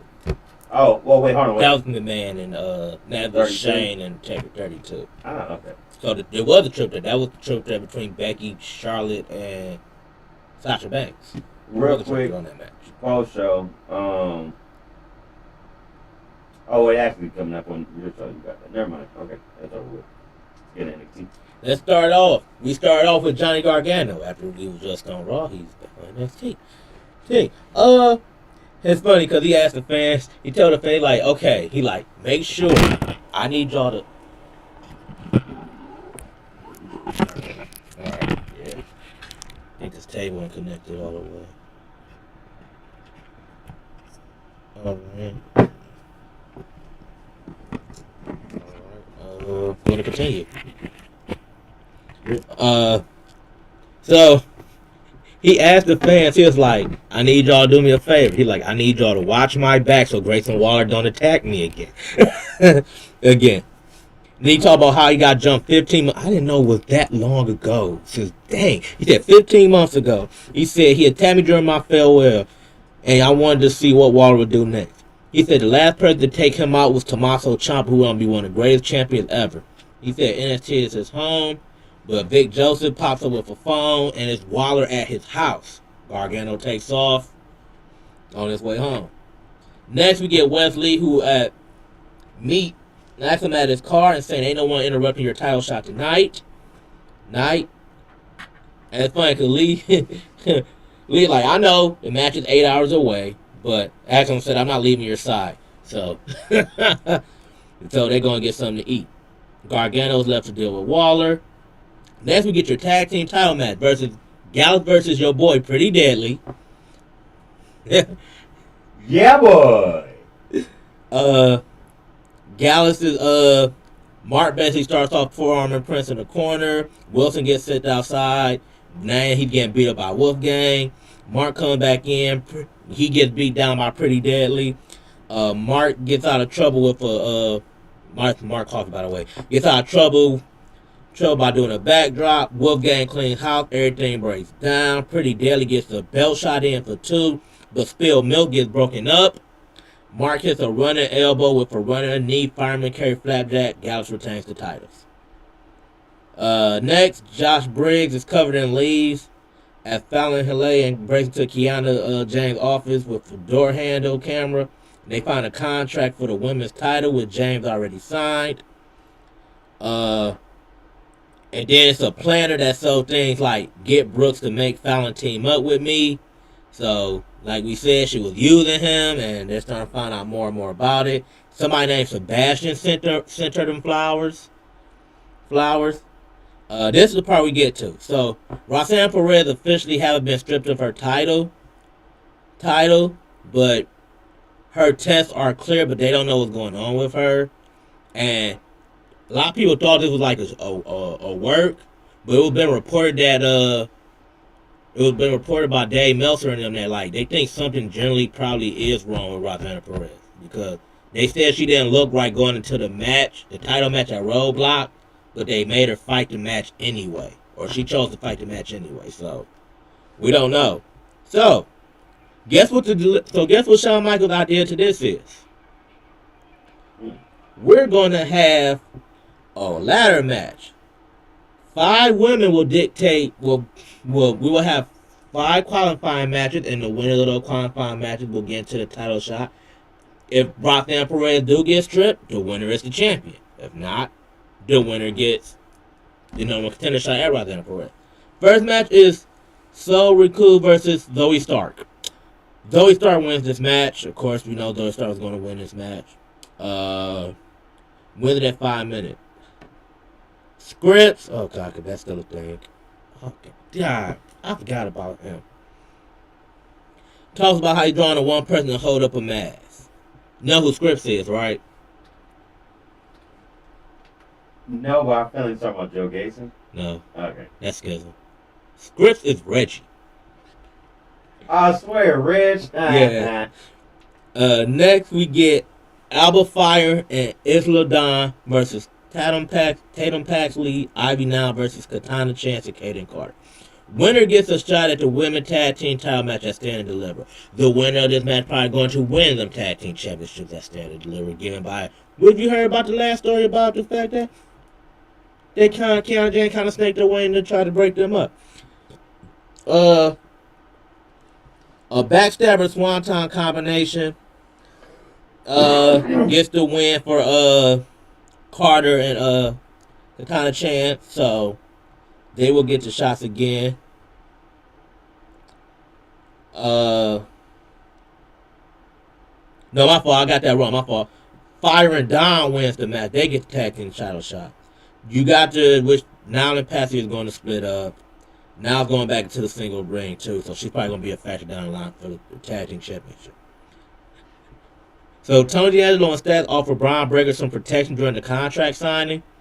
It's funny, he make a bunch of Soprano references before declining. D'Angelo said it's time to win some gold. Tag team gold. Go. Which is why your boys probably lost tonight. They're going to get Gallus next. Dragunov is here to talk about what JD has done to him in a few weeks. He said they caused there so much pain here in the UK, they're destined to do this for a long time. Dragunov said he's ready to fight, but they wind up brawling, goes to the back. Now, you're really about to like this one. So Pretty Deadly can't believe they lost. But they know they have a spot at Stand and Deliver. So you know what they're going to be? The host? Yep. They're going to host. So that means you get... The host? Yeah, boy. You get your... Yeah. Wesley is on his way into the ring where he runs into JD and Dragunov brawling. Then we get Thea Hell and Tyler Bate, who are doing exercise when Andre Chase asked them for a minute. They leave so Chase can talk to Duke Hudson. Chase talk about how wins and losses don't matter around here. Hudson going from skating by to giving him a purpose. Hudson thinks Chase leave, but Ava, who's been wearing a Schism mask, comes up and put her mask over the Chase U sign. Grayson Watt says he's impressed by Johnny Gargano's house and goes to make sure that the door isn't unlocked. So we get Wesley's open challenge. He remember the X time they will basically stand by his side. Well, Script beats him from behind, so he still don't get the title shot. They still brawling JD and Dragunov. Lee basically hits a huge dive and takes everybody out in the pile. Next we get Dabba-Kato talking about he's going to let out Apollo Crews.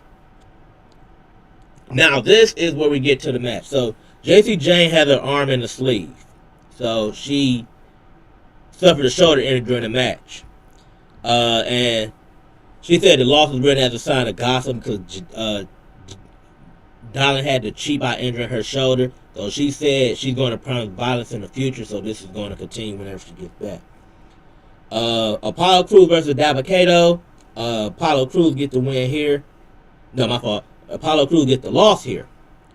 He loses in 9 minutes. I guess Dabba-Kato gets his revenge for, I guess, whatever happened. Probably because of that appearing when you had him with that poor Nigerian accent, and he was his bodyguard. Wasn't that Commander Aziz or something like that? So that's it. Shawn Michaels asked Wesley to cool it with the open challenges, but Lee said that he has to prove himself. He said he wants to fight 10 people at Stand at Deliver, but he gets a fatal 5-way instead. Kiana James said she can't get in touch with Fallon, but Brooke Jensen offered to go out there and give her a hand. Next we get Gigi Don versus Kiana James. Yeah. This was odd.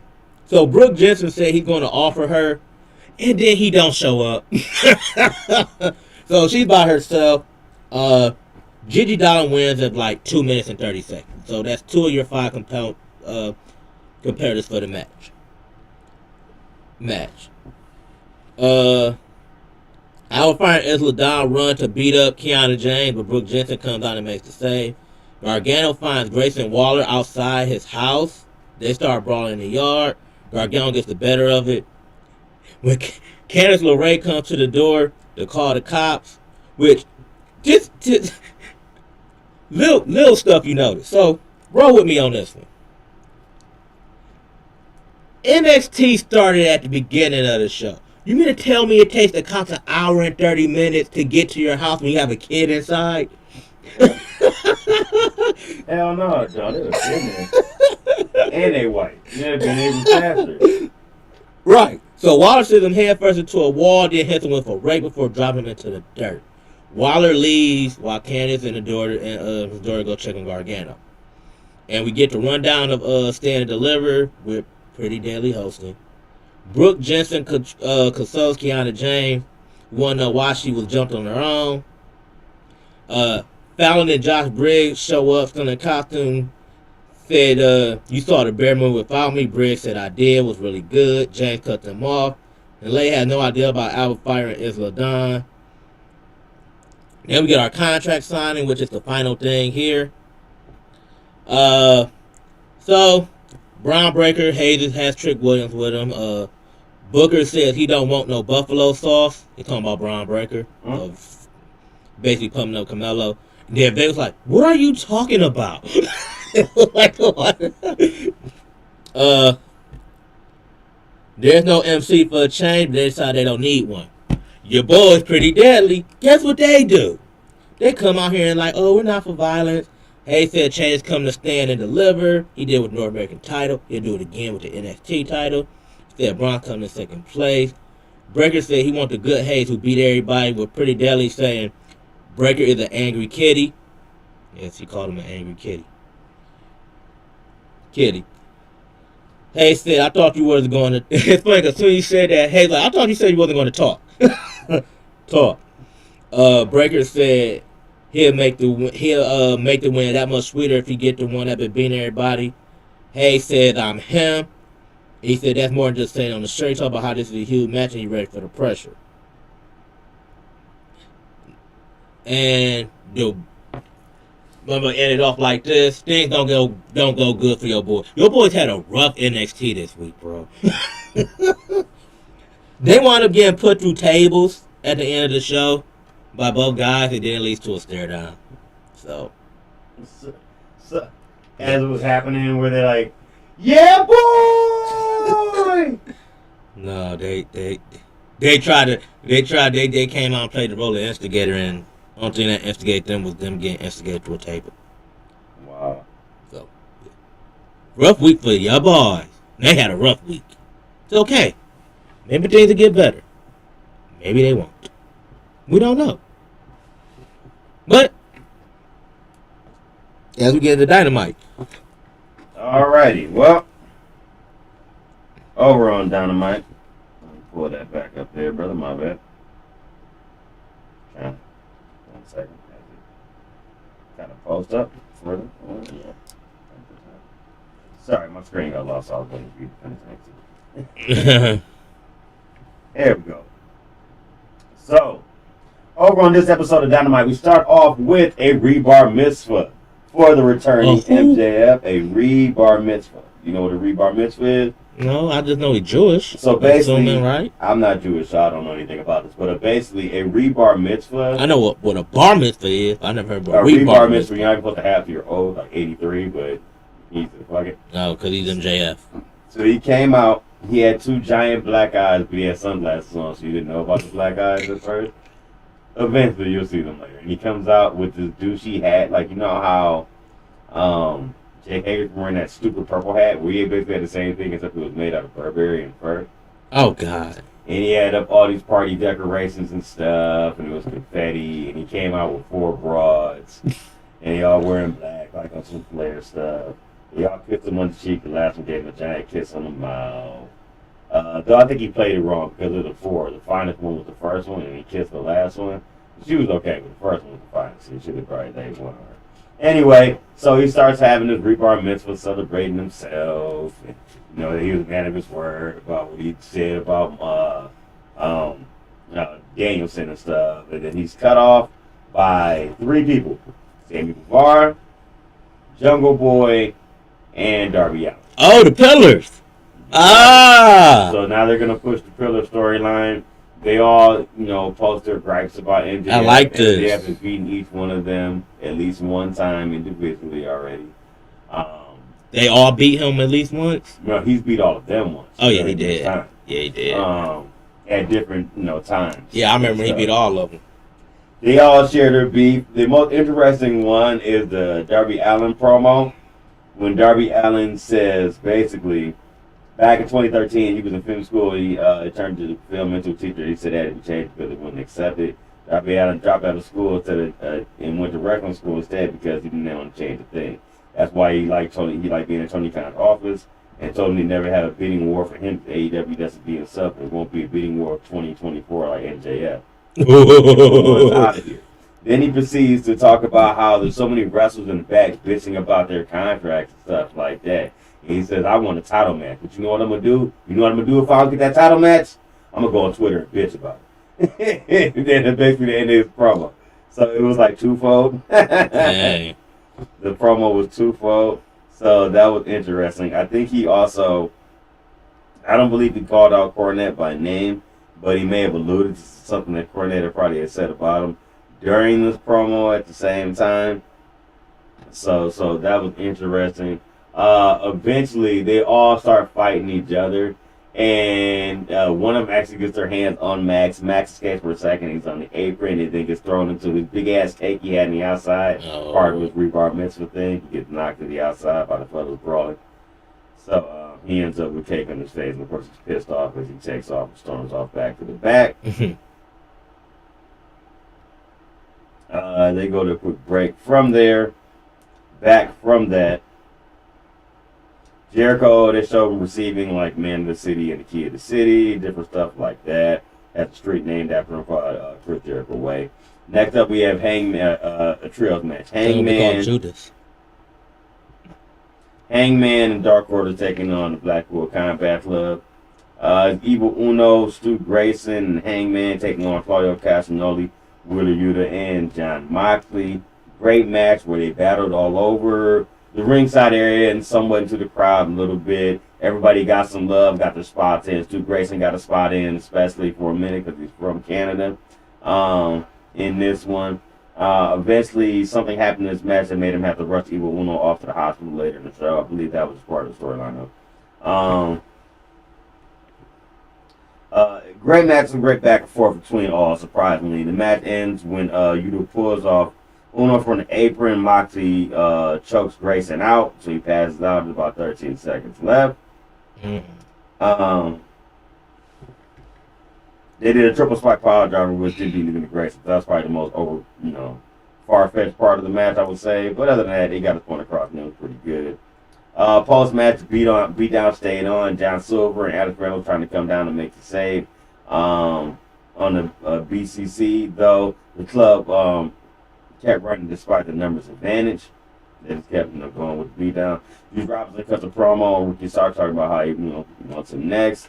TBS Championship match, where she said she offered any bum and calendar to challenger. So Jade Cargill has some job lady named Nicole Matthews. Out here, she beats her in 42 seconds with a pump kick and the jaded, basically. Post-match, she complains about that's the best that Canada can offer and says, what? What the hell about you, Renee? Ain't you Canadian? You want to challenge me too? And she starts trying to like back her into the corner. And then she's cut off by... I'm trying to remember how to say it correctly. We're Loca. Yeah. Taya Valkyrie. I know, yeah. Okay. Taya comes out looking good. Basically gets in her face. She doesn't want any. She kind of steps off. She also hits the jaded on Layla Gray, which I guess was her move first, called Ride to Valhalla. Or Ride to Valhalla. Yeah, something like that. Yeah, basically it's the same move as jaded, basically, yeah. So, we're going to get to our continuingly ugly moment of the week from last week. This week's, real quick, we go to good, bad, and ugly. I'm going to give it to you like this. The good was the main event, so we'll get there. That's the last part of the show. The bad, I'd probably have to go with, that was same as it is. I almost want to tie the bad and ugly together. I don't want to say this segment was bad because they introduced Taya Valkyrie, even though it was attached to a squash match. So if anything, I would say the bad of this week, and I like the beginning promo. Yeah, the bad of this week, I guess, even though it wasn't doing it was just the same old shit with them. But the All-Atlantic Championship match between Jeff Jarrett and Orange Cassidy, which was coming up next, actually, on this show, after the segment we're about to talk about. That's the bad, and we'll get there in a second. I did that on purpose for a reason.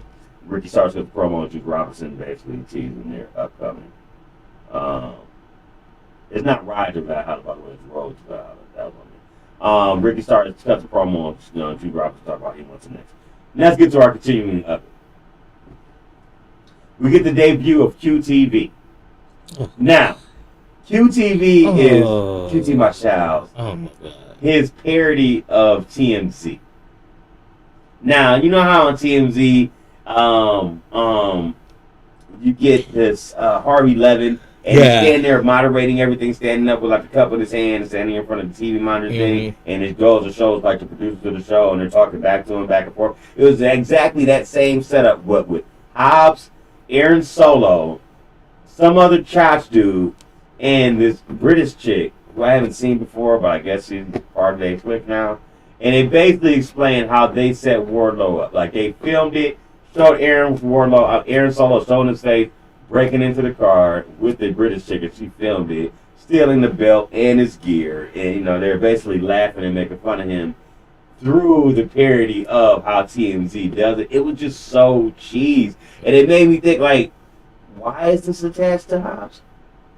Then we go from the Book of Hobbs, and we said him was like one of the hardest out of the hood motherfuckers ever, to TMZ having his back, and that's why he has the title. What the fuck is going on? It was just cringe. When you seen how it was carried out, it was just so cringe. And I'm just like, that was 100 grade A Colombian cringe. Very much so. Juan Valdez exclusive cringe. That's why that man. But yeah, you still calling him.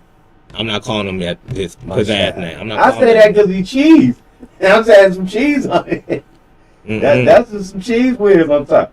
Like I said, next I'm gonna call him Court. That's what I'm gonna call him. That's what I'm really gonna do. You know, QT is abbreviated for Court, right? You know that, right? That's what Court Martial. That's what you are. You fucking snitch.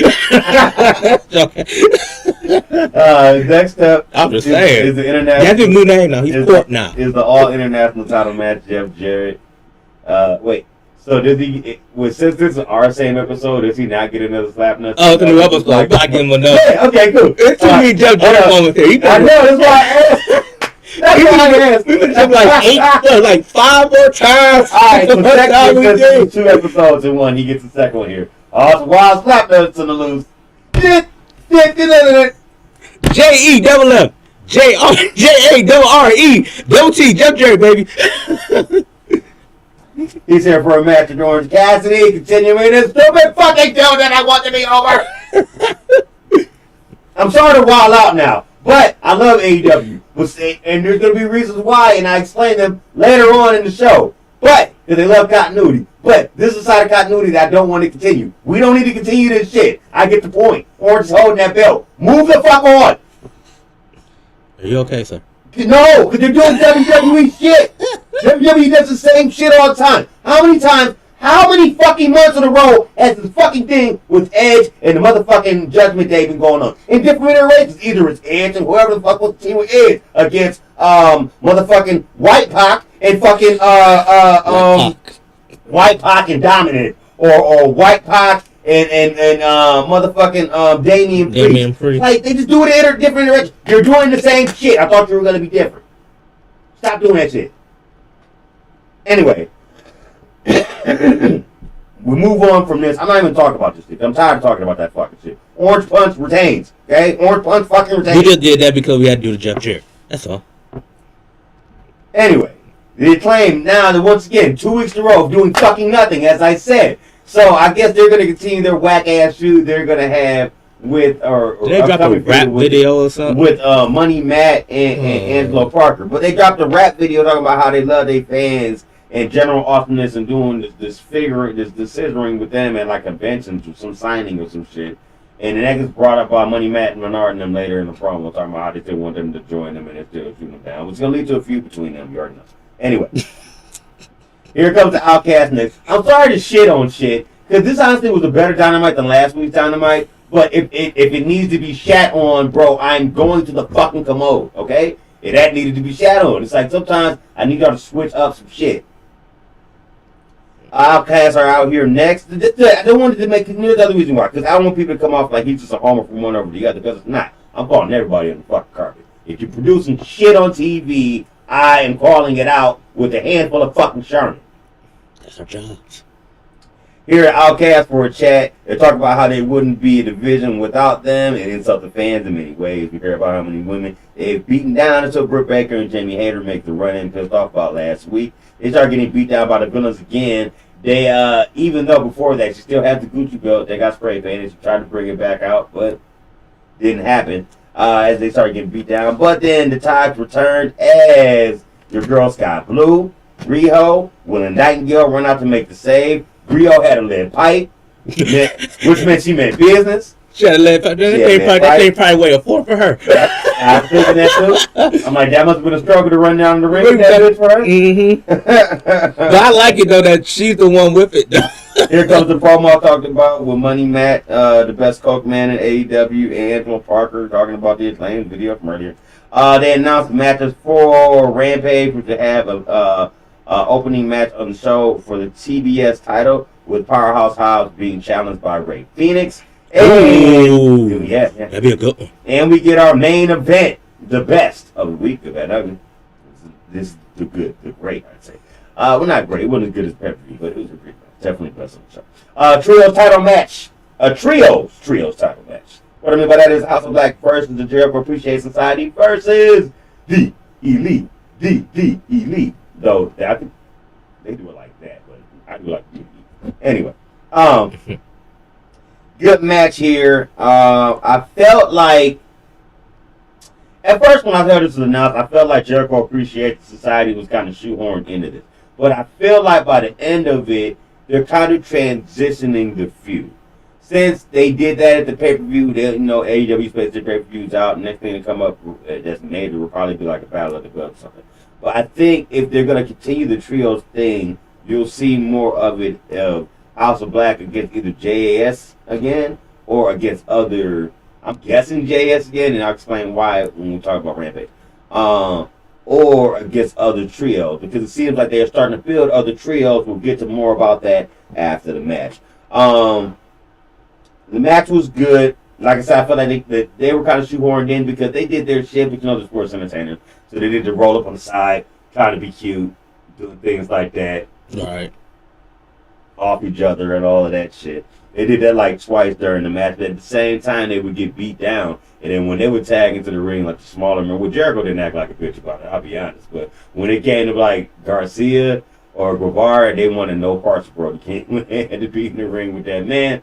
And then when they went to wait for the tag to the Elite just all jumped off the ring apron like, that's on you, bro. Yeah, you gotta fight them. Like, nope. So it became interesting, you know what I'm saying? Eventually I feel like though, like I felt like they were shoehorned into this. It became to the extent of for JAS to take the pin. They gave the match some time and went 21 minutes. Great spot where Omega cut off a lion sword with the raised knee. It wasn't quite a V trigger, just raised his knee up a little bit. Then they went for the melt drop, but Adams getting broken up. There was a shooting stars press by Guevara on Matt, but Brody King made the save. By the time we got to the end of it, Juice Effect is cut off by a black mass to the face. Then Dante's Inferno was the name of their finisher. Garcia took it for the pin. Excuse me. So they retained. It was a good match. But let's get to the reason why I said here's continuity bringing his face back into it. You can tell me the bloodline. You can tell me what else has been dope recently. Any other long-term storytelling match you want to bring into it. None has not had me as much excited to see what happens next and for how they stretch it out. But every time they tease it back, you know exactly what the fuck they're talking about, and my ears instantly perk up and I want more. But then the storyline since AEW has started between Hangman, Kenny, and the Elite. That has been the best long-term storytelling match in wrestling, in my personal opinion, for the last 2 or 3 years, more than the Bloodline to me. Bloodline's been good, they've gone their different ways, this and that, third, but they also had that tint of WWE that you also had to get over when you're taking that. This, I can agree with that. This to me has been great storytelling. Hangman They've been separated from each other for years. And they all found a way to get back together.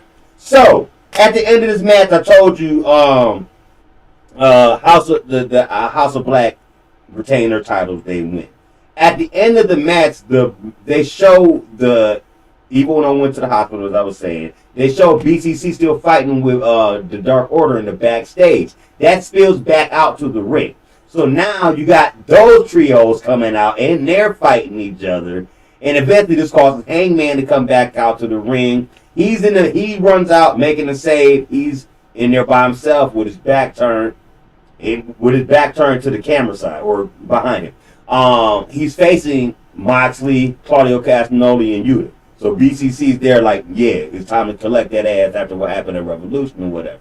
Out of nowhere, it literally, in the last 2 seconds of the show, they didn't even really get to talk about it before it goes to black. The Elite slide in like, what's up?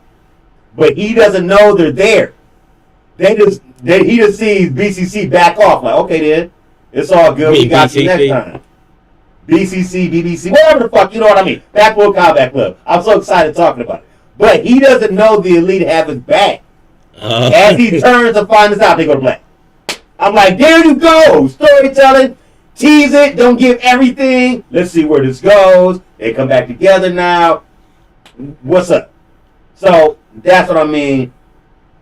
They ain't talked about that shit in the longest time. As soon as it's brought back up, I'm like, yes, where's that go? What's happening with that? Plus, you have more trios goes into it. So by that happening, now it transfers the Elite story over to facing and helping out Hangman against Blackpool Combat Club. Now you can slide in JAS to take on House of Black, I guess, for a little bit on the trio side. Because in the main event of Rampage, which we'll get to after you talk about SmackDown, with Brody King taking on Garcia. One question about that is this. Don't it kind of shit on Dark Order, though? That, like, like, they picked that man up when he was down. Like, and now, if he do go back to the lead, like, damn, he just, like, just shat on them, like, oh, no, forget y'all, like, I mean, but they spin it right to maybe where they'll probably understand where, like, they probably understand, like, hey, we understand, man. You know, history, something like that. So yeah. They might. It's just how they run that one part, right? But just that one match and all those storylines that just shoot off of it. Cause I'm gonna do the same thing. I loved it. I'm gonna do the same thing I do with WWE when they do the story to like that's a major. It's a little, but it's a major detail y'all got to do correctly. Y'all got to see how they break this up from him in Dark Order, like don't. And I trust they kind of booking right. I want to see how they want to do that, cause like It just kind of shits on Dark Order. So that was the end of Dynamite this week. Thought it was a better Dynamite. That would be raw. Back. That would be that would be nice if they have to get back together though. I thought it was a good. They also think too they teasing Kenny and Jericho. That's a match I think people want to. We've seen it before. I don't know if you've seen it before. Well, basically they teased that in the promos before the main event and saying, "Oh, this is the first time you've seen Kenny versus Jericho since Wrestle Kingdom 12." I think it was 12. Yeah, it was 12 because Wrestle Kingdom before that was Omega Okada 1. So. Yeah, since the first time they teased that since WrestleMania, Wrestle Kingdom 12, so they did talk about that. But throughout that match happening, that's passed. I guess if they had a one-on-one match or a feud coming up, that would be brought back up. But since they're not, he said they got they said they got a pay-per-view that's gonna be in Canada. Yeah, but I think they're both gonna be on the card, but not necessarily involved together. I think this tease you saw with them both being in this main event because they're both Winnipeg guy and Don Callis was also a Winnipeg guy. That's the most that you're going to see interaction between them, I think, mostly for right now, in my opinion. Like I said, I'm from what happened, I'm expecting JS to continue the trio thing with House of Black, or House of Black to move on with another new trio. Because also, like I said, they introduced new trios throughout the end of this. This is what I'm saying. Like, that's good storytelling. You got Dark Order. You can throw them out here. You got Blackpool Combat Club might want to come from the belts, too. You can throw that out. I'm surprised they haven't came more for the belt. See what I'm saying? That's what I'm saying. They're building well, it that's up. probably because the I whole think thing it's with how Moxley. they leave the trio. They're building it up more, which makes this doper if you think about it, coming up with not only Double or Nothing, they have so much room and time to add more storytelling going into like Forbidden Door. Now Forbidden Door's got to have a trios match on there. You've built your trios division. You've played that trios division for years. Let's get the best trios. Maybe it'd be House of Black at the time versus whoever's the best trio coming out of Japan. I'd get House of Black versus All the Open probably. With well, it depends on Will Ospreay. Yeah, because if Will Ospreay's healthy, you're getting that one-on-one match with Omega. So you can pretty much count Aussie Open out of that because they're a tag team. But you could probably see Aussie Open versus FTR for the belts, maybe something like that. I can see that being on there. Not sure who will be out of New Japan to take on House of Black, but you see Los Ingobernables. Quick sidebar, by the way. Sonata has left Los Ingobernables deck apart.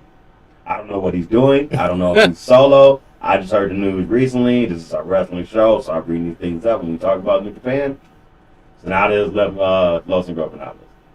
Wow. So we'll see what happens with his masks that are too small for his face. Yeah. Moving on to SmackDown. Check that on. Then when I finish off with Rampage, we got it. Yeah. SmackDown's going to start off with Cody Rhodes. He has what you want to talk about. He knows what he's going to talk about WrestleMania. He mentioned that he respects Roman Reigns. He looks forward to seeing him in a ring where he'll be for the Undisputed Championship. Rhodes said that he don't want to talk about someone. He'd rather talk to someone, so he calls KO out. Rhodes said he respects him, but it's something else that he needs. He asked for Sami Zayn. He talked about how he told WWE good luck in their future endeavors. He needs someone to watch his back. So Owen introduced some people that helped him reach his goals, so that's a fair they can never repay. Fans can't hug it out. And Zayn talked about the horrible thing that him and Owen done to each other, but they always find a way to get back on the same page. Zayn says he don't know why this time is different. Owen said something he need to get off his chest. No, he said there's something Owen need to get off his chest and do it. If Owen need to scream at him in the face, do it so they can get back together again. Owen asked Rhodes if he got what he wanted so he can leave. And Cody says, what do he want? He said he wants them all three to take down the bloodline. Owen's heard it all before. But why would he fight for someone who doesn't want to be his friend? That stuns Zayn, and then Owens thanks him for walking away. Owens is getting into a car. Zayn cuts him off. And then Sami says, we're always friends. We'll always be friends. We're brothers. Owens said, I never want to talk to you. He said, if you don't want to talk to me again, that's fine, but I still love you. KO goes to leave, looks back at Sami, and drives away. Next, we get Selena Vega, Santos Escobar versus Rhea Ripley and Dominic Mysterio. Selena Vega got her shine on in this match. I mean, like, this was probably the most they ever let her do in the ring, and she was getting Rhea Ripley the bitch. She come in here and She even gave Dominic a hurricanrana, like, cause he tried to stick his nose into it. He tried to pull her like away from a move. She's like, oh, I'll give you a hurricanrana too. She got some shine in this match. But once again, Ripley wins this match with the Riptide, the 8-minute mark. Dominic again said that he called him a deadbeat again. Again. Ray's on a Titantron. Ray comes to the ring and Dominic said, oh, you're finally here for once. He said all those times that you was a scared excuse of a father, he's about to call Ray a piece of shit, but Ray cuts him off. Ray like, do you want the truth? He said, yeah. He said he missed all kind of things. He said no matter what, Dominic is still his world. He sacrificed a lot for his family so they can have the best life together. No matter what Dominic did to get in trouble, Mysterio always bailed him out. Ray said that he wanted Dominic to stand next to him on stage during the Hall of Fame. But Ray said it's too late for that, but his greatest regret is what Dom become. He don't like some punk kid calling him out, so he'll be glad to beat Dominic up at WrestleMania. But he said, I won't because I'll be a disgrace of a father, so I will never fight you, not now or ever. Dominic called him out, called him scared, a scared little man. Ray leaves, but look upset though. Then we get there'll be two 4-way tag matches showcases at WrestleMania, and we have qualifying matches for it. The first one is Raquel Rodriguez. Wait, there's two. There will be two 4-way tag matches showcases at WrestleMania, and they're having qualifying matches for it. Yes. First question. So it'll be like a fatal 4-way tag team, I'm assuming. I don't know. Here's why I asked that.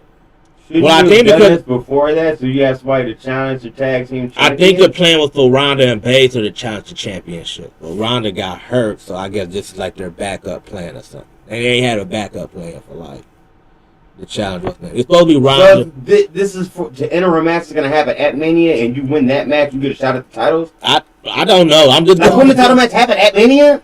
Like maybe they do this on night 1 and then night 2. I don't know. All right, sure. All right, I guess.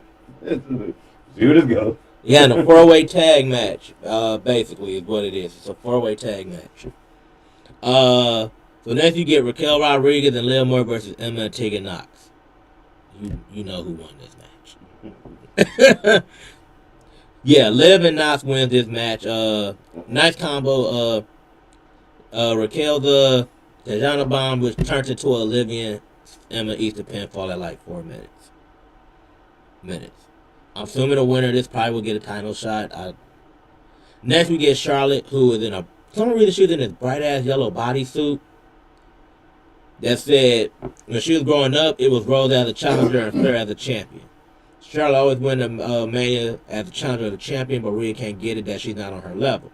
Rhea is here with Dominic to say that she did choose Charlotte. Everyone's scared of her when she walks to the locker room. She dances what she does, which makes everyone fear her except Charlotte. Ripley gets pissed off and says she needs to win the title. Then Ripley promised to make Charlotte fear her, and then Dominic talk trash, allowing Ripley to drop Charlotte with a shot. They go in the lead, but this leads into a brawl, with Charlotte basically like jump over like half the security people to like get to her. Sami Zayn talk about how 2 people he has considered his brother had left him. He says time to think about things. We get Xavier Woods versus your boy LA Knight. Who is here? Yeah. Woods wins this match with the backwood in 2 minutes and 20 seconds. Why are they jobbing him out? Like, he ain't got no match on Mania. He one of the best people for real, I think, in the company, low-key. Like, it's in rings. Okay. He's like MJF to me. His mic enhances him.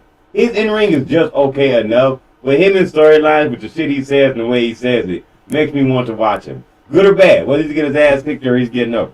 But right now, I feel like they're jobbing him out. This is the funny part about that, though, because this all started because Knight was mocking Woods playing 2K23. But you talk about Puma Aces, though. Wade Barrett said, well, Knight has the shoes of a champion. So he just kind of like in there. Next, Great Muta is going to the Hall of Fame. He's the next inductee. Let's keep going with LA Knight. He running the Rey Mysterio, signing autographs in the back. Ray said, well, if you don't fight Dominic, I will. So Ray hits him and speaks Spanish, and LA Knight's wondering what he said to him. So he basically saying, well, if you ain't gonna fight, if you ain't gonna put hands on your son, I'll put hands on your son. Trying to get himself a Mania match any means necessary. He's in Baron Corbin's shoes right now, except he's not being bummed out, but it feels like it. Next we get Sheamus versus McIntyre. The winner gets Gunter here. They shove each other around. McIntyre hits a Mickey No-Shoe driver. He just pulls out moves out of every fucking way. This dude be hitting all these little crews. I'm like, bro, where you just pulling moves out of nowhere? Like, you just be playing old wrestling games or something to, let me just throw a Mickey No-Shoe driver today. Just for shits and giggles. Great back and forth match. McIntyre goes for the Claymore, but it gets hit with the knee. Gunter gets inside and unsaid which one is going to be to face him. Imperial jumps them both for WDQ at 11:44. So we know where this is going. They're talking about the way they might do it. They might have them face each other at night 1, then the winner gets Gunter at night 2, probably. Pierce pops on the screen that will be a triple threat match because Gunter clearly didn't mean when he said he only wanted one challenger. Then we get to the end of the show. Jey Uso is here for the showdown with Sami Zayn. Zayn asked Jey, do you want to do this? Jey said he never liked it or trusted you since day one. Everyone started to like you though, including Roman. But I never bought it. The one time you finally let your guard down, you betrayed me. He said he always knew you was a fake ass Oos. But Sami also said, but no. He said, no, I just got sick and tired of taking the abuse week after week after week like you do. He said, the reality is that you're not mad at me that I hit Reigns with that chair. You mad because you didn't have the balls to do it. Then they get into a brawl. Then here comes Jimmy coming in for the beatdown. Kevin Owens come through, and the Usos gets wrecked. They ain't still being down. And they're standing in the middle of the ring, and then the fans still chanting, hug it out, hug it out, hug it out. So he basically just grabs Zayn. They embracing a big hug. You got Cody watching in the back. So it looked like that all three of them are united going into Mania. So you might get Zayn and Owens for the tag team championships. You got Cody versus Roman. So the Bloodline could possibly leave Mania with no gold. With no gold. So that's the end of SmackDown. Alrighty, let's get into the last show of the week. It's been a long one. We're here for 3 hours, 4 hours almost. We're 3.5 here. We started about 4 hours. Finishing up with the last show of the week. We made an interesting surprise return to some of your boys formerly in WWE. I'll give you a hint. I probably can't do it as good as them, but that's my best hint I'm gonna get. So, Rampage. This week, opening match was great. TNT Championship match in his first defense. Hobbs is taking on Reyes to the Phoenix. The DT of the ropes, my boy. Yes, it was the opener. So, this is a good match of basically power versus speed. Before we got to the break, you got a nice Phoenix knocking Hobbs to the floor and hitting a nice Acai moonsault to drop him again once he was out there. Hobbs takes him back inside, rather pleased how quickly he could crumple Ray Phoenix once he threw him into the barricade. Put on the nerve hole, followed by a suplex for 2. They take a break, coming back from break. So Phoenix getting perfect to another nerve hole. Power slam for 2. Phoenix snaps off a German suplex for 2, which is amazing on the smaller man on the bigger man. He walked the rope and kicked him dead in his head again. But eventually he gets driven hard into the corner by Hobbs, who is another nasty spine buster, and eventually ends it with a town business, which is basically a reverse FU to retain the championship. 14 minutes, 13 seconds. Your boy QT Marshall made an appearance here as side fodder in the match, along with Aaron Solo, also the QT TV crew, I guess you mean Court. That's the name. Court. You know, anything is. I'm calling him Court Marshall. Basically, they broke up the factory because somebody asked QT about that on Twitter, and then you made the factory 2.0 and just added Hobbs. Basically, is what you did. And like, why? House keeps fine by himself. Bonus after the match, Alex O'Brien just got beat up by Hobbs. Oh. Adam Cole said he'll make his in-ring return March 29th. Stu Grayson, now that he's all elite again, wants John Moxley, so they have a one-on-one match next week, continuing that feud. Taya Valkyrie's here, gets her own squash match this week since they're in Canada. Sky She's Blue? Canadian. Oh no, Sky Blue Nope. face. Ava Lawless, whatever the hell that is. Hit her with the Jaded. Road to Holland. Dominance, yep. Post match, Jay Cargill's on the stage with Layla Gray and Mark Sterling, basically just glaring at Taya. Next up, they showed us montage. This shit was funny.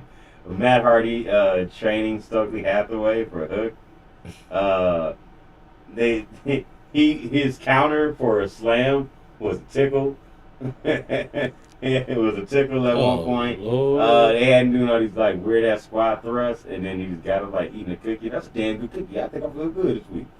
Like he was actually gonna get something done. They had him picking up Isaiah Cassidy and walking around with him on the shoulders, like doing squat thrusts and shit. Like, oh, that was gonna help. So your boys said it was back in case you couldn't guess who it was. The Bollywood Boys taking on Jericho Appreciation Oh my Society. God! How long they been out? I don't know. I never was going to guess them, even with the little dance we was doing. I don't. Really? The Bollywood Boys. Oh Lord! Yes, I sir. don't even remember their names. Yes, sir. The Bollywood Boys. So they taking on JAS Society's best co-dealer in Angelo Parker. Yeah.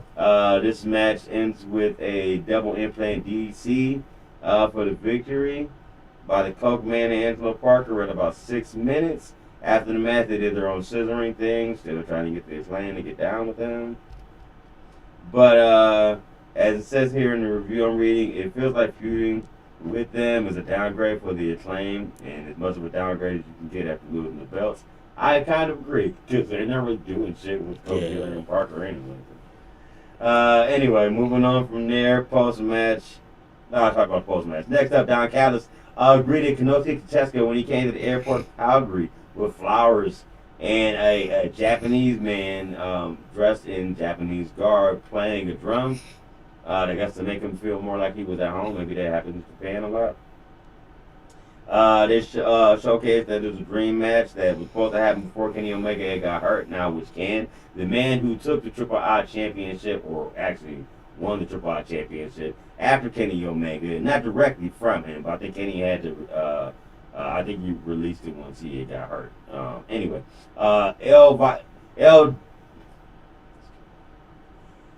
El Hijo del Vikingo. This one doesn't have the L there, so I had to get added in myself. El Hijo del Vikingo versus Kenny Omega. Rumored dream match coming up on Dynamite next week. You also have the recap from the Triple Threat Trios title match with Dynamite. Guns running its top flight outside a hotel. Think they're valets and throw their bags at them. And he says, how about when we valet them title right up off your shoulders? So that's their next opponents. And then we have our main event, Danny Garcia taking on Brody King, which is basically Death sentence. Yeah, the object that moves around against the unstoppable force. So it's like you have this bouncy ball in Garcia against this human wall and King. See who's gonna stop who. Yeah.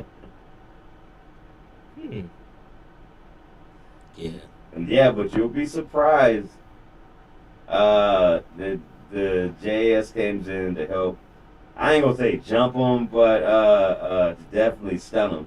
It took a Garcia trying to put his own version of the walls on. King sends him to the rope. Jericho all of a sudden hits him with a bat shot. Garcia grabs the choke and wins. Surprisingly, Whoa. yeah. Garcia pulls out the victory. I mean, obviously due to interference, but Still a victory though. it's still a victory because Brody King was beating the shit out of him. He got a pile driver, a couple of cannonballs on him, slapping on top of sleepers. You know what I'm saying? Garcia tried to fight back with his own sleepers, but they would just get broken up by sheer force and power. So he basically had nothing he could do. Hitting him with running cross bodies into the barricade, all type of shit. So that was interesting. So we'll see where this goes. Like I said, this continues their feud now that it's been transferred to JAS now with House of Black, and I'm assuming that this interference is definitely going to continue there. And that ends Rampage for the week, but that also ends our week here on the show. Next week we will get one in real quick before I take my trip out of town to go to my brother's wedding. With that being said, same time, same place, ladies and gents, back here with more of this good, bad, and ugly of wrestling, however it delivers it. Don't laugh at that shit. With that being said, Definitely are. let me load up some Ron Simmons. Thank you. And get out of here with some of that. That being said, I'm one half of your host, Rob. I'm Clint. And this has been Hot Tag Wrestle Corner. Right when I can't find Dan. That makes no sense. Music. Nope, that ain't it. See if I can search and get Ron Simmons in there. Somehow. I did run across a news thing I want to keep my eye on for Mania or after Mania. What's that?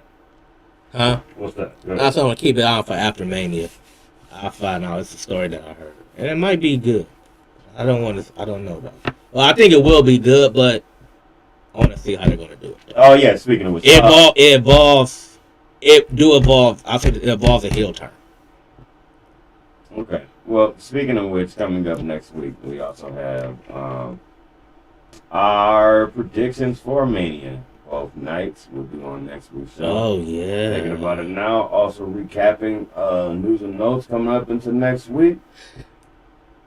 We'll see how everything goes down. So, with that being said, once again, I'm Rob. I'm Clint. And this, officially, since I found the damn music, is the Wrestle Corner. Hey, you got it that time.